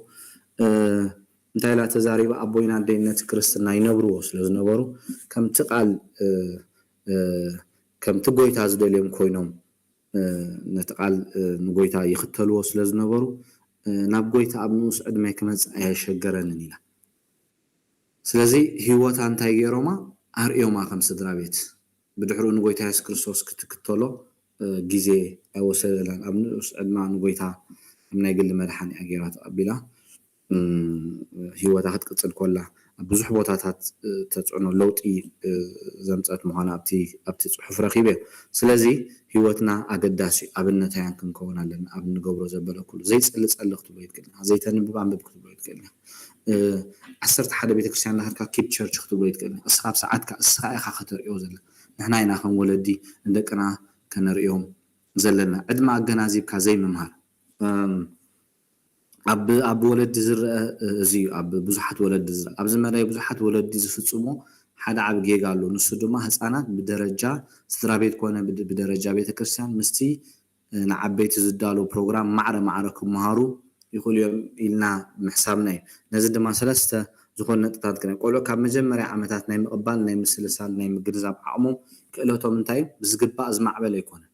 سلسة دخلت سلسته عمت تخينه كان يشتيت أصلا بيبنا عالم بيبنا بحرو ناب صلوات ناب أملو خوينا عن كيزل نام لك كم تي بايبل ستادي نجبره لك كم تعبيت كريستيان زمهار تمرتاتكم هون مهرم كلنا كسل شو مخلي عقمي يوبلهم كسمعناون ኣይክእልን እዮም እቲ ዝቐረበ መልእኽቲ ዝወሃብ መብርህ ንህፃናት ስለ ዝነውሖም ነቲ ሓሳብ ንምሓዝታይ ክገብሩ ክእሉ እዮም ክሽገሩ ይኽእሉ እዮም ስለዚ ብዙሓት ወለዲ ዝጋገይዎ ብዚ እንታይ ናይ ዲቮሽን ግዜ ምስ ተገበረ ልክዕ ከም ዓበይቲ ልክዕ ከም ዓብ ክምህርዎም ይጅምሩ ስለዚ ነታ ናይ ቤተሰብ ናይ ኣምልኾ በተዓቕሞም ክንምህሮም ተዘይጀሚርና ምስ መሰየ ከጨንቖምን ክፀልእዎን ይኽእሉ እዮም أمرهم كنا هنريو خلنا دق خلت عمت كاب كلست تدا كسع سلسة دا أغالبهم كي تسرقة كعزبك كاي قل مانت كسمعك كاي قل تزن ودغلت عمت كتريو خلنا حنت تقسم بيبكا بس لا من قد عريخة خدا خو كاب كل تدا كسع سلسة دا كسمعك كاونيو زلوا نجارات تقتلك سمعك كاي قل عمي يقولون أغالبهم كبكا أي قل نسلزي ولدي بز نجارات زي ببعمت انتي معبلو انت تصنيعنا تريناو صبو يكون حجزهم سلان اوف كورس هابز كورس سلان معرو توسخون بعلنا خينا كانت تصنع صبوي ود 3 عامت كاب 3 كسع 6 دقائق اقالو بخي تسرق سمعك كايخل سز ابزناتنا ساندي سكول تاينا نغبرو كاب 2 عامت كسع 4 عامت زبزح زي كرتونينا نريهم كرتون يريو نخباب 10 دقائق قالت خونا تا كرتون مسرعي وبحثا خوينم تاكيبهم اتممهر ወይ ወጽዮም ተጻይቶም መስመጹ ዲዩ ወይ ሽዑ ካብ 3 ደቂቃ ክሳዕ 6 ደቂቃ ነታ ዝርኣይዋ ትምህርቲ ሳመራይዝ ክገይሩ ይሕጺሩ እቲ መልእኽቲ ይነግሮምን የመሓላልፈሎም ካብኡኒዮ ትሒዝዎም ግን ኣይ ክሰምዖን እዮም ኮፍ ኢሎም ኣለዎ ግን ብዛዕባ ካልእ ነገራት እዮም ክሓስቡ ዝኽእሉ ካብ 4 ክሳዕ 5 ዓመት ዘሎ ካብ 4 ክሳዕ 8 ደቂቃ ኣቓልቦ ከይተሰረቐ ሰምዓካ ይኽእል ማለት እዩ ስለዚ ኣብዚ እኒና ታ كنحلف زلنا منفساوي تمرتي كنتقملا نخيل بزي نغرات زي غيرنا نحرك نمهروم كن اليوم تجميرنا بعقمهم نمهروم سلازلنا نردوم سلازلنا وصيتاوي كوني اب هيوتهم ببعمتو لو تخندينا ناي قال ولد انتي زدلي ندلي بحنس انا املاك فوتو يدلي مصحف قدسكم اي مهرنا مصحف قدس غويتا يسوع كريستوس مستقبلنا مجمرا بصباينا نجمر قلعت يبلنا بدحرو ناب اصم زباله كوم اندابلنا ناب لملم زباله بدحرو ناب اصم زباله قداي قرنطوس معرف 3 لنا كوم اندابل كبب بدرجاتاتيخا تعبت نحنا نبعلنا كوم غيرنا اينا عبينا غويتاهم غيروي يعبينا بحنسا يكون كل ነገር አረዲና ስለዚ በበዓመቱ ከም ተዝበልና ጎልስ ጥራይ ከነቀምጥ ኣለና በበዓመቱ كرينا بهيوتهم دعبي بزخدوا لمتن أبي هيوتهم أبت منفساونة إن دات لو تكون ريامينا تلوتي بحنسا ኣይኮነን ኩሉ ነገር ክንቦም ኢልና ክንሓስብ የብልና ልዕሊ ዓቕሞም ክኸውን እዩ ክፀልዎም ክህክዮም ኢኻ በብቲ ዕድሞም ጌርና ግን ክንምህሮምን ናብቲ ቃል ሓቂ ናብቲ ናይ ወንጌል ሓቂ ክንመርሖምን ክንኣልዮምን ንኽእል ኢና ንቆልዑ እኹል ግዜ ዘይምሃብ ብዙሓት ወለዲ ቆልዑ ካብ ወለዶም ዝደልይዎ ምግቢ ክዳን ትምህርትን መፃወትን ጥራይ ዘይኮነ ምስኦም ግዜ ምሕላፉን ኣዝዩ የድልዮም እዩ ንቆልዑ ምስ ወለዶም ካብ ምኳን ንላዕሊ ዘሐጉሶም የልቦን እዚ ድማ ኣብ መስርሕ መናዝ ጥዑይ ስብእና ጥቕሙ ኣዝዩ ዝለዓለ ከም ዝኾነ ሰብ ሞያ ይዛረቡ መብዛሕትኦም ወለዲ እንታይ እዩ ዝመስሎም ንወድኻ ገዛ ስለ ዝሃብካዮ መኪና ስለ ዘምፀኻሉ ስለ ዝኸደንካዮ ይዓግም ማለት ኣይኮነን ደቅና ዝደልዩ እቲ ናትና ፕረዘንስ ልክዕ ከምቲ ኣብ ሓዳርና ኣንስትና ከምኡ ናትና ፕረዘንስ ምህላው ዘድልየን ቀንዲ ዝዓገበ ደቅና እውን ከምኡ እዮም ዝደልዩ ስለዚ ክንጥንቀቕ ኣለና ኣብ ብዙሓት ወለዲ ዝርአ እንታይ እዩ እሙር ናብቲ ምድራዊ ናብቲ ሓላፍ ነገራት ገዛ ክንገዝእ ማኪና ካልእ ነገራት ፅቡቕ እዩ እሳቶም ጌጋ ኣይኮንኩን ዝብል ዘለኹ ግን ብመንፅር ደቅና ክኾኑ የብሉን ባላንስ ክንገብሮ ኣለና መፅሓፍ ቅዱስ ዝምህረና መጀመርያ ንዑ ብምሉእ ሓይልና ብምሉእ ልብና ከነፍቅሮ ብድሕሪኡ ገዛና ክንኣሊ ሓደ ካብቲ ናይ ትግራይ ተርያ ናይ ኣገልጋሊ እውን ከምኡ ዝብል ገዝኡ ዘስተናበር ይብሎ ማለት እዩ ዝተመስገኑ ቆልዑ ዘለዎ ይብል ኣብ ቀዳይ ጢሞቴዎስ ምዕራፍ 3 ኸይና ክንሪኦ ከለና ብድሕሪኡ ኢና ነቲ ስራሕ ትምህርቲ ገለ ንብሎም ዘለና ብሳልሳይ ደረጃ ኣገልግሎት ሳልሳይ ደረጃ ኢና ክንሰርዖ ዘለና ብዙሓት ወለዲ ኣመንቲ ከገልግሉ ክብሉ እንታይ ገይሮም እዮም ሓዳሮም ናብ ዘይድሊ ነገር ኣንፈቱ ክስሕቱ ገይሮም እዮም እንደገና ደቆም እውን እኹል ፍቅሪ ሰኣን ምርካብ ናብ ዓለም ናብ ዘይድሊ ልምምዳት ወልፍታት ዝኸዱ ማእለያ የብሎም ስለዚ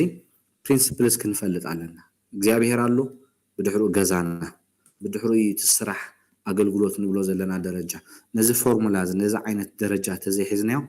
ኣብ ቤትና ዲስትራክሽን ከነምፅእ ንኽእል ኢና ደቅና እውን ክንስእኖም ኢና ሓዳርካ እውን ከምኡ ማለት እዩ ስለዚ ክንጥንቀቕ ኣለና ናትና ፕረዘንስ እዩ ዘድልዮም መጀመርያ ግዜ ክንቦም ኣለና ብርክት ዝበሉ ወለዲ እኹል ግዜ ብምምዳብ ምስ ወለዶም ምሕላፍ መንፈሳዊ ነገራት ምምሃር ኣገዳሲ መሲሉ ኣይረኣዮም እዩ በዚ መሰረት ቆልዑ ብዘይካ ነቲ ኣብ ትምህርቲ ሰንበት ዝወሃቦም መንፈሳዊ ትምህርቲ ሶሙን ሙሉእ ንመንፈሳዊ ሂወቶም ዝሃንፅ ትምህርቲ ካብ ወለዶም ከይተምሃሩ እንታይ ገብሩ ይቕድንዩ እዚ ከምቲ ዓንቶ ዝበልና ናይ ዲቮሽን ግዜ ሶሙን ክንምህሮም ተፀኒሕና ኢና ብድሕሪኡ ሰንበት ምስ መፁ ሰንበት ካብቲ ናይ ትምህርቲ ሰንበት ቃል ኣምላኽ ተማሂሮም ዝመፁ 6 መዓልትን ከባቢ 17 ሰዓትን ምሳና እዮም ዝፀንሑ ቤተክርስትያን ትረኽቦም ከባቢ 2 ሰዓት 3 ሰዓት ከምኡውን 4 ሰዓት እያ ትረኽቦም ብ4 ብ3 ሰዓት ንደቅና ንውሉድና እንታይ ክትገብር ኣይትክእልን እያ ቤተክርስትያን ክትልውጣልና ኣይትክእልን እያ ንሕና ኢና ኣብ ምቕማጦም ኣብ ምድስኦም ኣብ ምውፅኦም ኣብ ምእታዎም ብዛዕባ ቃል እግዚኣብሔር ክንምህሮምን ክንኣልዮምን ዘለና ስለዚ እቲ ሓላፍነት ናይ ወለዲ እዩ ኩል ግዜ ክንቦም ኣለና ኣብቲ መንፈሳውን ኣብቲ ምድራውን ክንሕግዞም ሓላፍነትና እዩ ዳሕራይ ቱ ሌት ከይከውን ኣብ ነዚ ስቶሪ እንዳንበብኩ ኣብቲ መፅሓፍ ዝረኸብኩ ሓደ ቆልዓ ነብኡ ዝበሎ እንታይ ኢሉ ተዛሪቦ ነብኡ እቲ ሰብኣይ ንጎሆ ይወፅእ ንጎሆ ክወፅእ ከሎ እቲ ቆልዓ ከዓ ከይረኣዮ ነቲ ቆልዓ ከይረኣዮ ይኸይድ ናብ ስራሕ ማለት እዩ እቲ ቆልዓ ከዓ ትምህርቲ ይኸይድ ኣብ ትምህርቲ ውዒሉ ምስ መፅእ ኣቦኡ ከዓ ምሸት ትመፅእ ሕጂ ነዊሕ ግዜ ምስ ኣቦ ግዜ ኣይሕልፍኒ ነይሩ ስለዚ ናብ ኦፊስ ሓደ መዓልቲ ሒዞ ምስ ከደ እቲ ሰብኣይ ቆብዑ ኩሉ ነገሩ ክዳውንቲ ገለ ዘንጠልጥለሉ ኣብቲ ገዝኡ ኣብቲ ኦፊሱ ነይሩ ስለዚ እንታይ ኢሉ ተዛሪቦ እቲ ቆልዓ ኣቦይ እዚ ገዛሲ ካልኣይ ገዛ ካድዩ ኢሉ ተዛሪቡ ፎርስ ኣብቲ ገዛ እንታይ ክመፅእ ምሶም ኣክቲቭ ኮይኑ ግዜ ፍቅሪ ክህቦም ርእይዎ ኣይፈልጥን እዩ ስለዚ እቲ ቆልዓ እንታይ ሓሲቡ ካልኣይ ገዛ ካልኣይ መንበሪ ዘለዎ ኮይኑ ተሰሚዕዎ ስለዚ ደቅና ይደልዩና እዮም ግዜ ምስኦም ከነሕልፍ ኣለና እቲ ዘሐጉሶም ነገር ንሱ እዩ ልክዕ ካብቲ ናይ ሓዳር መሰረት ንገዛኻ ግዜ ክትብ ከም ዘለካ ንሰበይትኻ ብዙሓት ሃብታማት ገንዘብ ኣምፅኦም እዮም ግን ግዜ ስለ ዘይህብዎን they are empty ኣብ ውሽጠን ብዙሓት ዝተጎድኣ ኣለዋ ደሴም እውን ደቅና ከምኡ ማለት እዩ ስለዚ ግዜ ክንቦም ኣለና ግዜ ተዘይህብናዮም ፀላኢ ብዙሕ ዘየድሊ ነገራት ክምህረልና እዩ ዘየድሊ ነገራት ንሕና እንተዘይምሂርናዮም ዘየድሊ ዘይፅቡቕ ነገራት ኣብ ኣእምሮኦም ክመልኦም እዩ ብድሕሪ መወዳእታ of course ናይ ብዙሓት ወለዲ ዝረአ ሕጂ እንታይ ምስ ወፁ ደቆም እዮም እንታይ ዝገብሩ ኦይ ዝብሉ ስለዚ ቅድሚ ምውፅኦም ግን ዝግባአና ተገይርና ንሕና ዝግባአና ንገብር እግዚኣብሔር ኣምላኽ ከዓ ተኻልእ ነገራት ከዓ ንኣምላኽ ንሓድገሉ እግዚኣብሔር ከዓ ነቲ ቅንኣትና ነቲ ፃዕርና ከንቱ ዝገብር ኣምላኽ ኣይኮነን ነቲ ፀሎትና ከንቱ ዝገብር ነቲ ንዕኡ ንክፈልጥዎ ዘለና ቅንኣት ምምሃርና ንዕኡ ከንቱ ዝገብር ኣምላኽ ኣይኮነን ስለዚ ቀዳምነት እንታይ ወሃብ ክንፈልጥ ኣለና ኣምላኽ ብድሕሩ ገዛና እዩ ካልእ ነገራት ብድሕሩ እዩ ክኸውንን ክስራዓን ዘለዎ ህፃናት ናይ ምምሃር ዓቕሚ ኣትሒትካ ምርኣይ ኣብዚ እውን እንታይ ኣሎ ካልእ ብወገን ወለዲ ዝረኣየ ክፍተት ቆልዑ ካብ ግዜ ህፃንነቶም መንፈሳዊ ነገር ክርድኡ ስለዘይክእሉ ንምንታይ ተጨንቆም ንምንታይ ዝብሉ ነገራት ኣለዉ ስለዚ መፅሓፍ ቅዱስ ዝምህረና ግን መንፈሳዊ ነገር ኣምላኽ እዩ ዝገልፅ መንፈስ ኣምላኽ እዩ ዝገልፀልካ መንፈስ ኣምላኽ እዩ ዘብርሃልካ ቃል ኣምላኽ እንዳፅናዕና ከለና ኣምላኽ እዩ ብመንፈሱ ገይሩ ዝገልፀልና ሓሳቡ ዘረድኣና ኣምላኽ ብመንፈሱ ገይሩ ስለዚ መንፈስ ኣምላኽ ዝገልፅ ስለዝኾነ ካብታ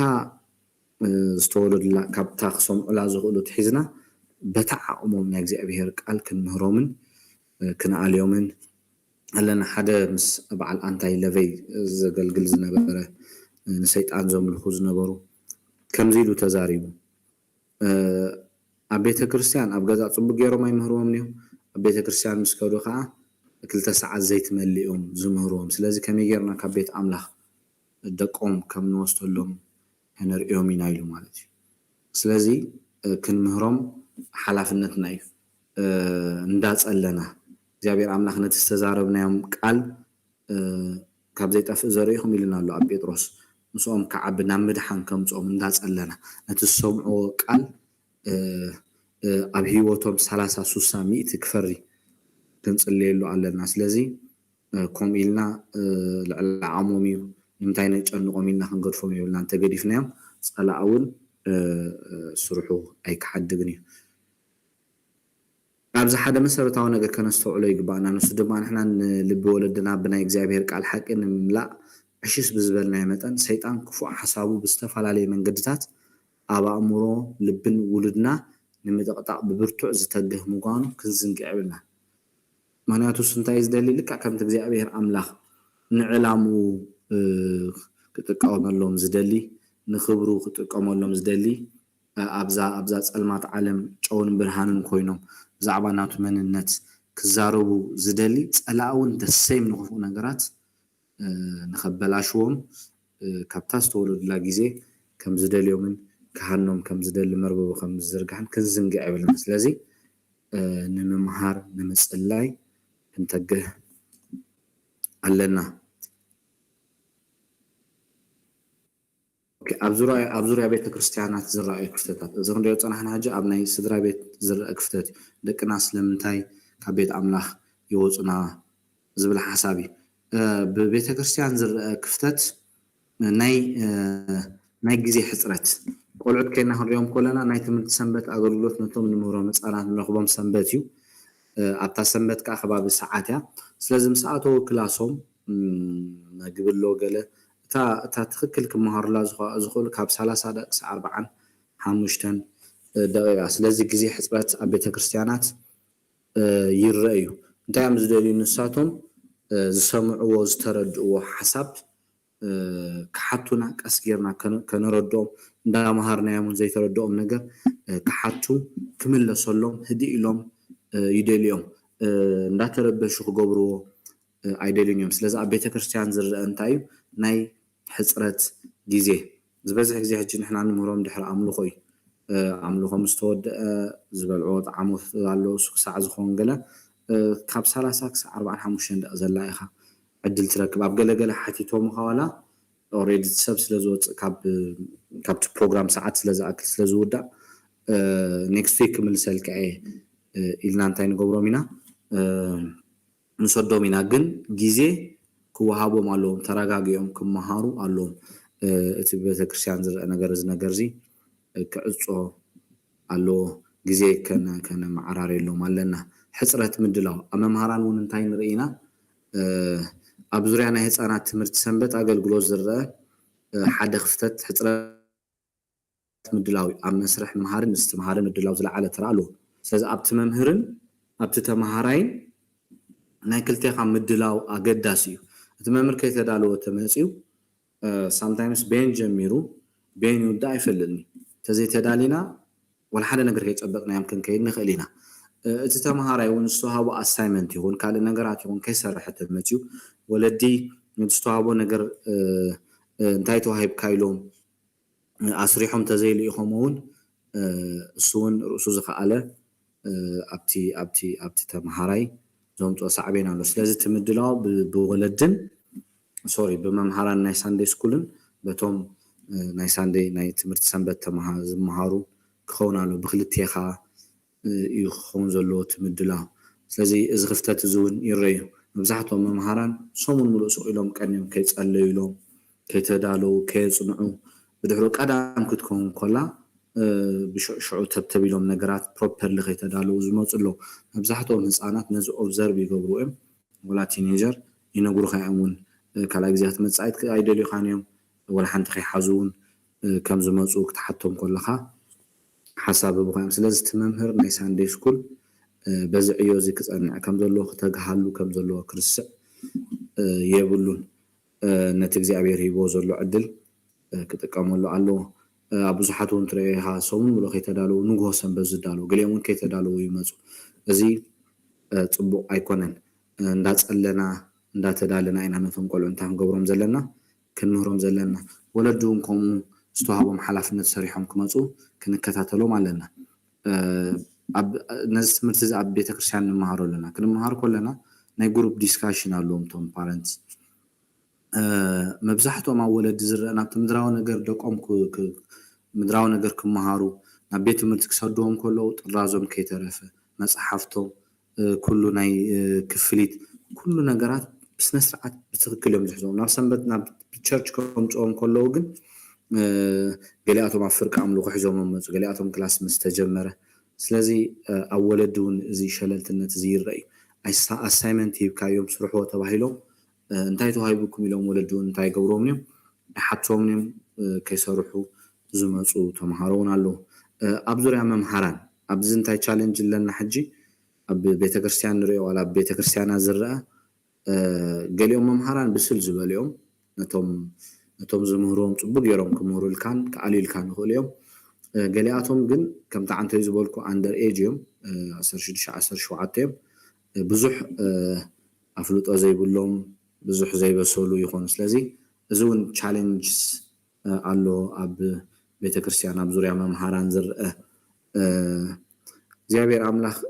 ክንፅልየሉ ኣለና እዚ ነገር እዚ እዚኦም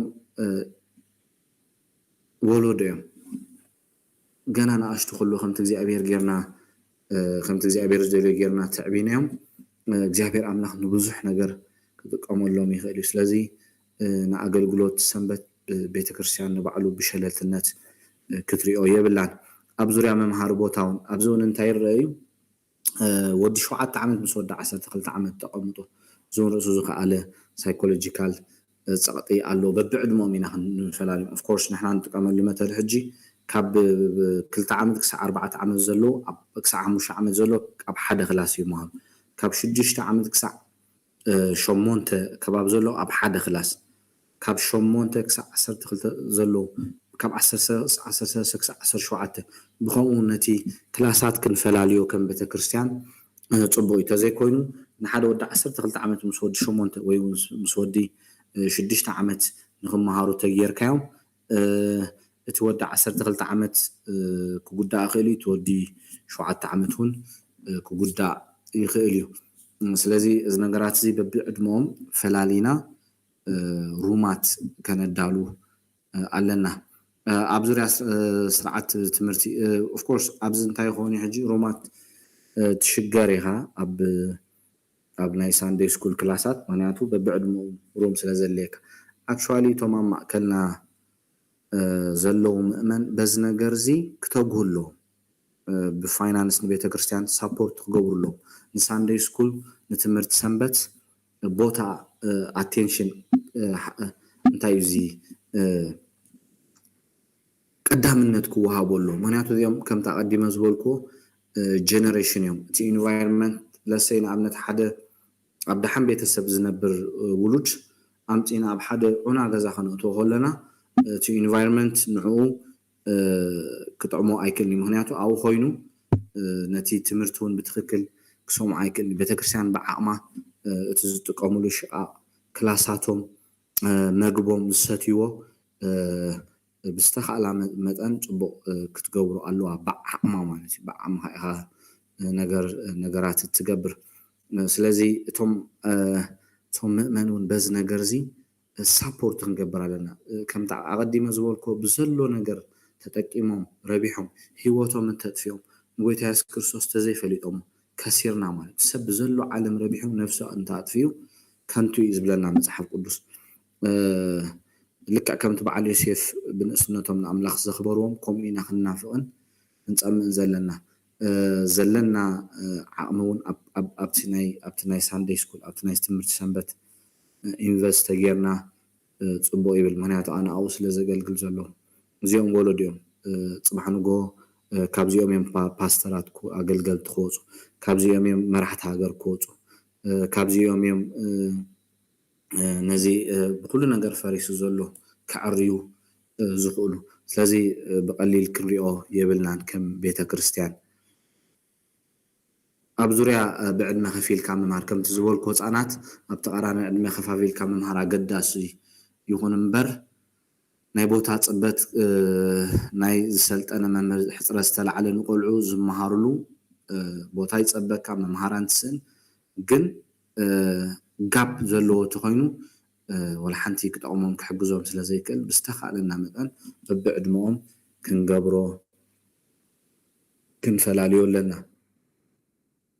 ህፃናት ናይ ምምሃር ዓቕሞም ኢስካ ምርኣይ ህፃናት ብሂወት ንክነብሩ ዝተማልአ ኣካላዊ ዕቤት ንክህልዎም ተመጣጣኒ ሃናፂ መግቢ ዝጅምሩ ካብ ዝተወለዱሉ ግዜ እዩ ልክዕ ካብታ ዝተወለዱሉ ግዜ መግቢ ይደልዩ ህፃናት ዘልዮም ተመጣጣኒ ምግቢ እንተዘይረኺቦም ግና ይጠምዩ ይደኽሙ ይሓሙ መወዳእትኡ ድማ እንታይ ይኾኑ ይሞቱ ደሴም ካኹም ኣብቲ መንፈሳዊ ነገራት እንድሕር በብዕድምኡ ክንምህሮም ክንምግቦም ተዘይጀሚርና ንካልእ ነገር እዮም እንታይ ዝኾኑ ኤክስፖዝ ዝኾኑ ዝቃልዑ ብተመሳሳሊ ኩነት ህፃናት ንመንፈሳዊ ዕቤት ካብታ ዝተወለዱላ ግዜ ጀሚሮም ተመጣጣኒ ዝኾነ ናይ ቃሉ ፀባ የድልዮም ናይ ቃሉ ፀባ ተመጣጣኒ ኩነታት ከይረኽቡ ምዝተርፉ ምንም እኳ ኣካላዊ ሰብነቶም እንተዓበየ እንተበርትዕን መንፈሳዊ ሂወቶም ግን ኣብ ውሽጦም ክደክም ክጥውልግን ክመውትን ይኽእል እዩ እዚ ድማ ምስ መንፈስ ኣምላኽ ግቡእ ሕብረት ርክብ ክገብሩ ንኸይክእሉ እንታይ ገብሮም ይጋርዶምን ይሽፍኖምን ስለዚ በብዓመቱ በብግዚኡ እንተሃንገብሮም ኣለና ክንምህሮም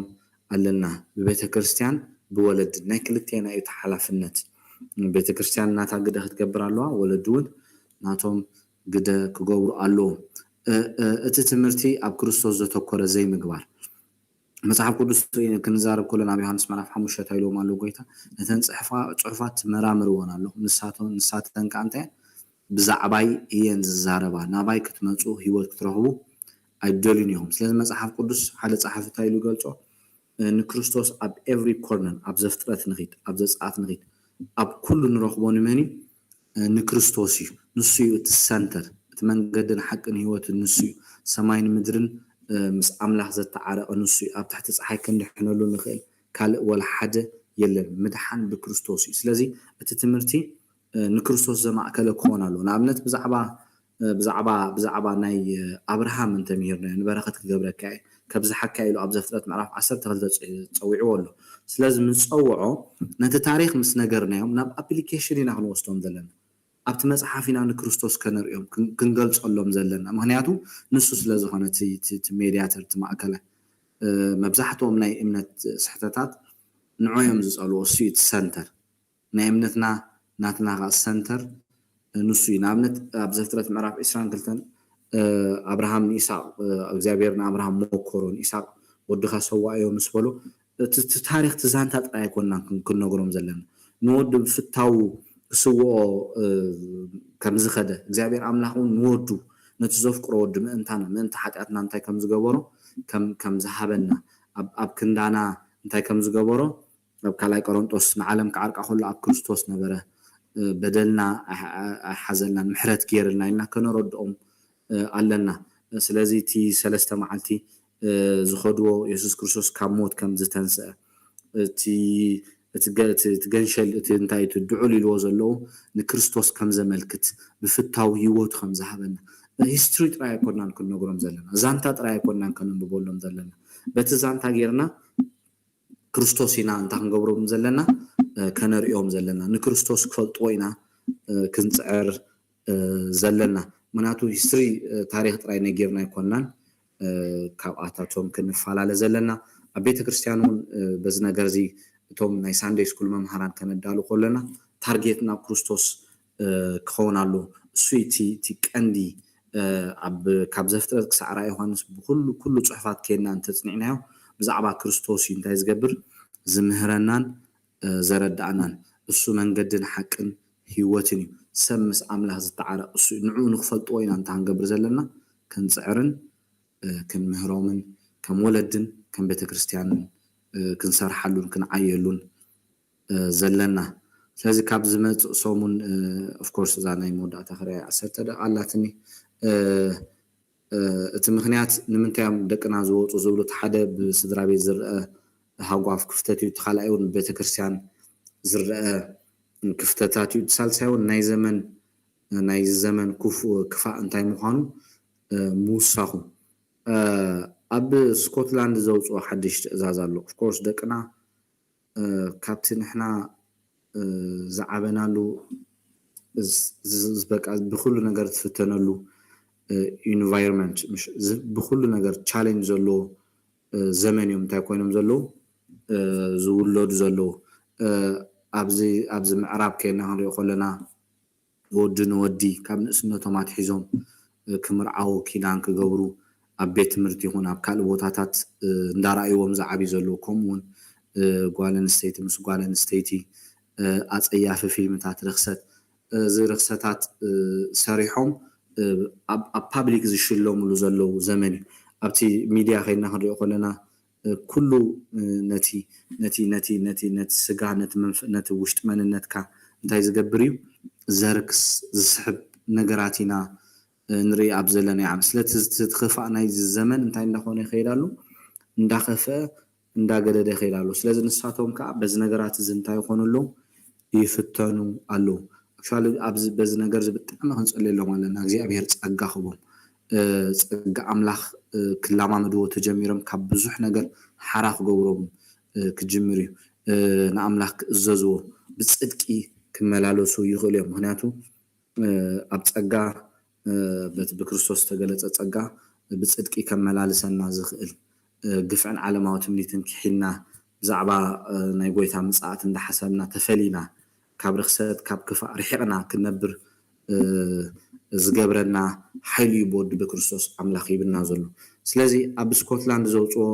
ግብረ ሰዶማዊነት ስኮትላንድ መራሕቲ ዝተዋህበ እንታይ ዝብል ሕጊ ውፅኦም ኣብቲ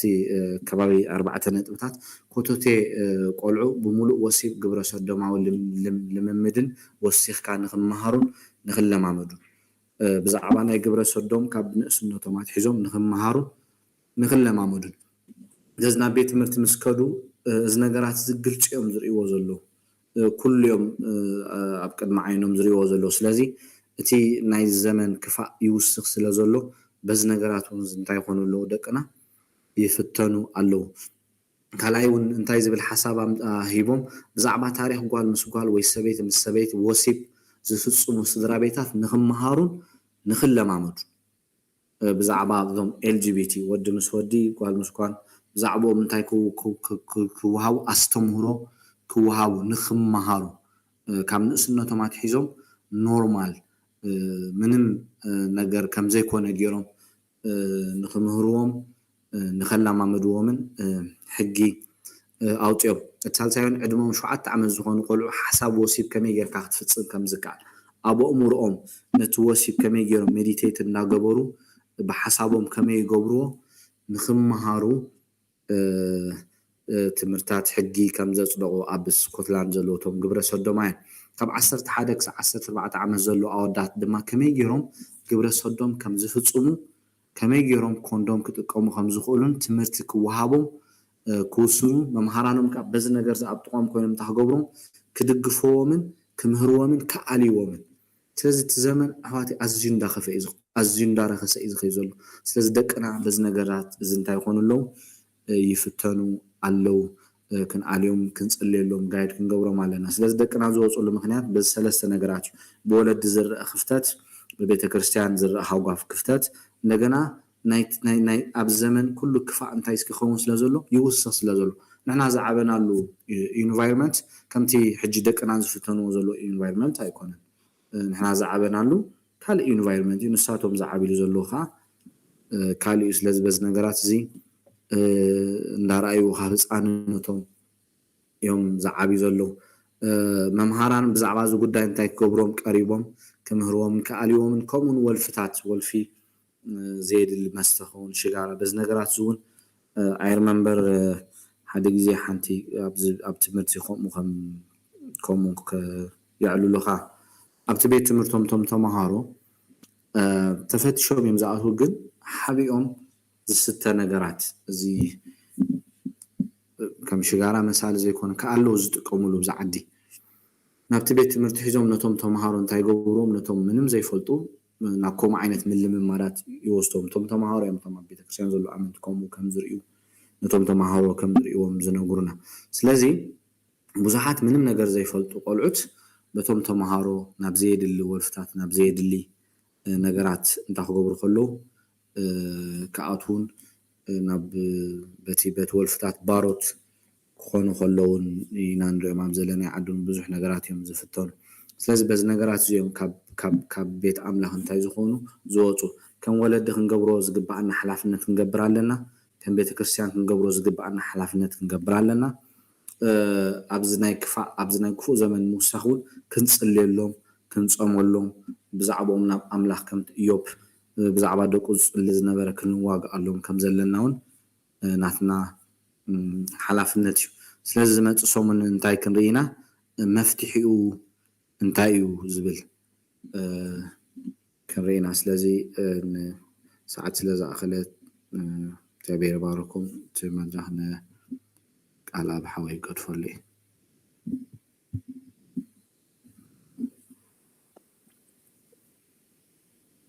አሜን አሜን ጎይታ ይባርካ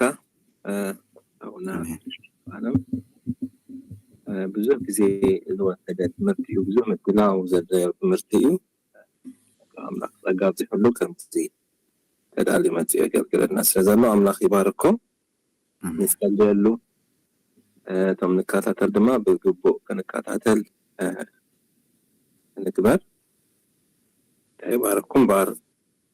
ፕሮግራምና ወዲእና ኣለና بتصلوت مسباب بحبته كوينا كتصلينا مو كنودينا بيتفاتكم بابات كلهم زجابير يهون آمين تسفالم زجابير يباركا صقو يبزحلكا آمين متعامي زحقوس مصنعتي صبو تمرتي زجابير يبارك هذا تمرتي زي كله تمرتي مهيرو مسودة بمجرشة نتوم ناي بديجري درجات مهار دلهم فتنا دلوا سلزقني فتنا بجبو كنصنعون كنكتاتلون صبوي كم تتيوم مرحتي ناي زي بيت تمرتي زنقرنا بزحات تمهارات بمايتات زول صاروا تمهارو لو سلزي تيوم تمهارون أبتي رومهم أتيم مهارون كلو بجبو كصنعون نزي أبتقبار كوعلون صبوي إزجابير شمي بارخ أبزي مدبزون ولدي نزي سمعو ኣብ ተግባር ከውዕልዎ ደቆም ንጎይታ እንዳፍለጡ ጎይታ ኢየሱስ ክርስቶስ ካብ መጀመርያ እስካዕ መጨረሻ ዝገበረልና ኩሉ እንዳምሃሩ ከዕብይዎም ካብቲ ዝመጽእ ናይ ገሃነም እሳት ናይ መወዳእታ ዘይብሉ ጥፍኣት ከድሕንዎም እዩ እቲ ቀንዲ ክንመሃሮ ዝጸናሕና። እዚ እንድሕር ዘይምሂርናዮም ገንዘብ እንታይ ዋጋ ኣለዎ፣ ንብረት እንታይ ዋጋ ኣለዎ፣ ገዛውቲ እንታይ ዋጋ ኣለዎ፣ ማኪና ተሃብናዮም እንታይ ዋጋ ኣለዎ፣ ብሚልዮናት ገንዘብ ተሃብናዮም እንታይ ዋጋ ኣለዎ፣ ዋጋ የብሉን። ህይወቶም ተጥፍዋ ዋጋ የብሉን። ስለዚ ከምዚ ሕጂ ክንመሃሮ ዝጸናሕና ነዚኦም ደቅና ካብዚ በዚ ግዜ እዚ በዚ እዋን እዚ ብጣዕሚ ሓደገኛ ዝኾነ እዋን ንሕና እውን እቲ ግዜ ርኢና ተማሂርና ብዛዕባ እቲ ግዜ ክንቅድሞ ቅድድም እዩ። ከምዚ ናይ ጉያ ሜዳ እዩ፣ ምግያይ ናይ ምቅድድም እዩ። ሰይጣን ይጎይሎ፣ ንሕና ግና ክንሓልፎ ኣለና። ምክንያቱ ትምሳና ዘሎ ዓብዲ ካብቲ ምጽኣቶም ዘሎ እምበሪ ንቆልዑት በዚ ዘመን እዚ ብሕልፊ ኣብ ሰከንደሪ ስኩል ምስ በጽሑ በቃ ንወለዶም እንድሕሪ ብስነ ስርዓት ከይተማሃሩ ጸኒሖም ክጠፍዎም እዮም። ስለዚ ኣብ ሰከንደሪ ቅድሚ ምእታዎም ኣብ ኣገልግሎት ከኣትዉ እቲ መደበኛ ናይ ሰንበትን ናይ ህፃውንቲ ትምህርትን እንዳተኸታተሉ ክመሃሩ ኣድላይ እዩ። ከምዚ ሕጂ ንመሃር ዝጸናሕና እግዚኣብሔር ይባረኽ። ክብሪ ኩሉ ንእግዚኣብሔር ይኹን። ብ40 ሰዓት ኮይና ንጸሊ እግዚኣብሔር ኣቦ ስለዚ ትምህርቲ እዚ ነመስግነካ ኣለና። እግዚኣብሔር ጎይታ ሰራዊት ኩላቶም ኣብዚ ሊንክታት ዘለዉ ኣምላኸይ ነዚ ትምህርቲ እዚ ኣብ ተግባር ከውዕልዎ ምሮኦም ከፊቶም ምስትውዓሎም ከፊቶም ኩሉ ንደቆም ብስነ ስርዓት ክምህሩ ካብቲ ዝመጽእ ዘሎ ናይ እከይ ስራሕ መዓልቲ መዓልቲ እንዳገደደን እንዳኸፍአን ዝኸይድ ዘሎ ግዜ ከድሕንዎም ክኽእሉ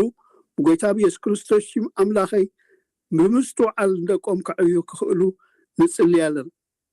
ንዝኾነ መንእሰያት እግዚኣብሔር ኣምላኸይ ክምህሩ ክኽእሉ ብጎይታ ኢየሱስ ክርስቶስ ምስትውዓል ክትህብ፣ ጸጋኻ ክትህብ፣ ሓይልኻ ክትህብ፣ ቤተሰብ ኣምላኸይ ብዝግባእ ኩሉ ትምህርቲ ከተዕጥቆም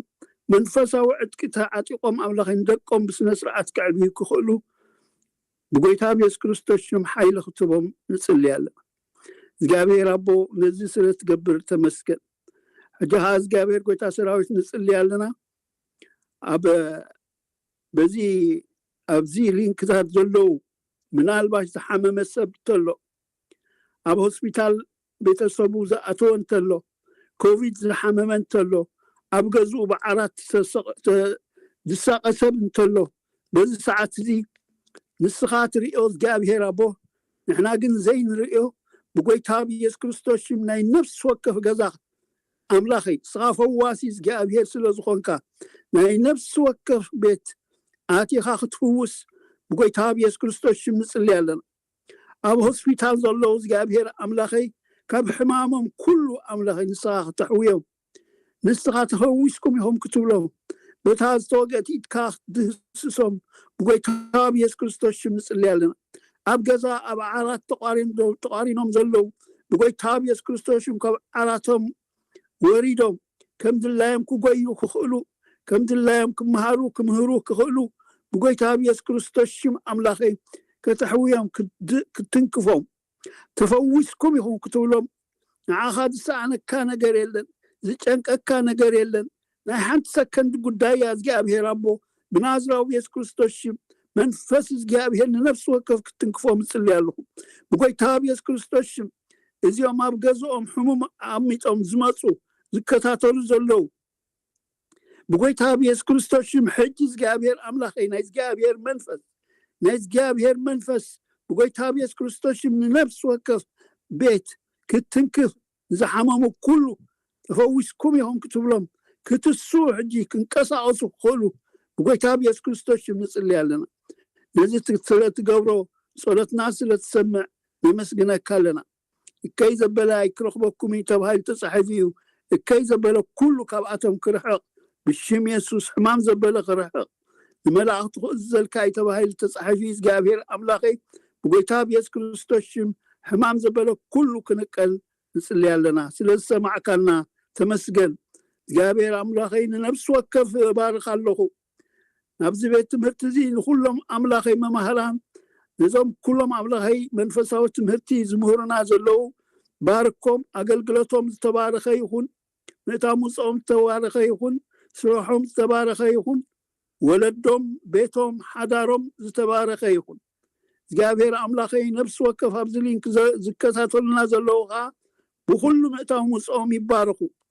أقلقلتهم يبارك كل نبرتهم يبارك تحسهم زبلوا كله يبارك قويتانا عن مدحنين عن بيس كريستوس شم سلسة معكنا تمسجن بسم أبون ودن منفس قدسن حدا أملاخ آمين قويتا يبارككم آمين آمين قويتا يبارك تبابعته بقاتكم أملاخ يبارككم بروغرامنا ودينا لنا زي ما تسألوا سمون بذي ساعات كنك تسلينا تبارك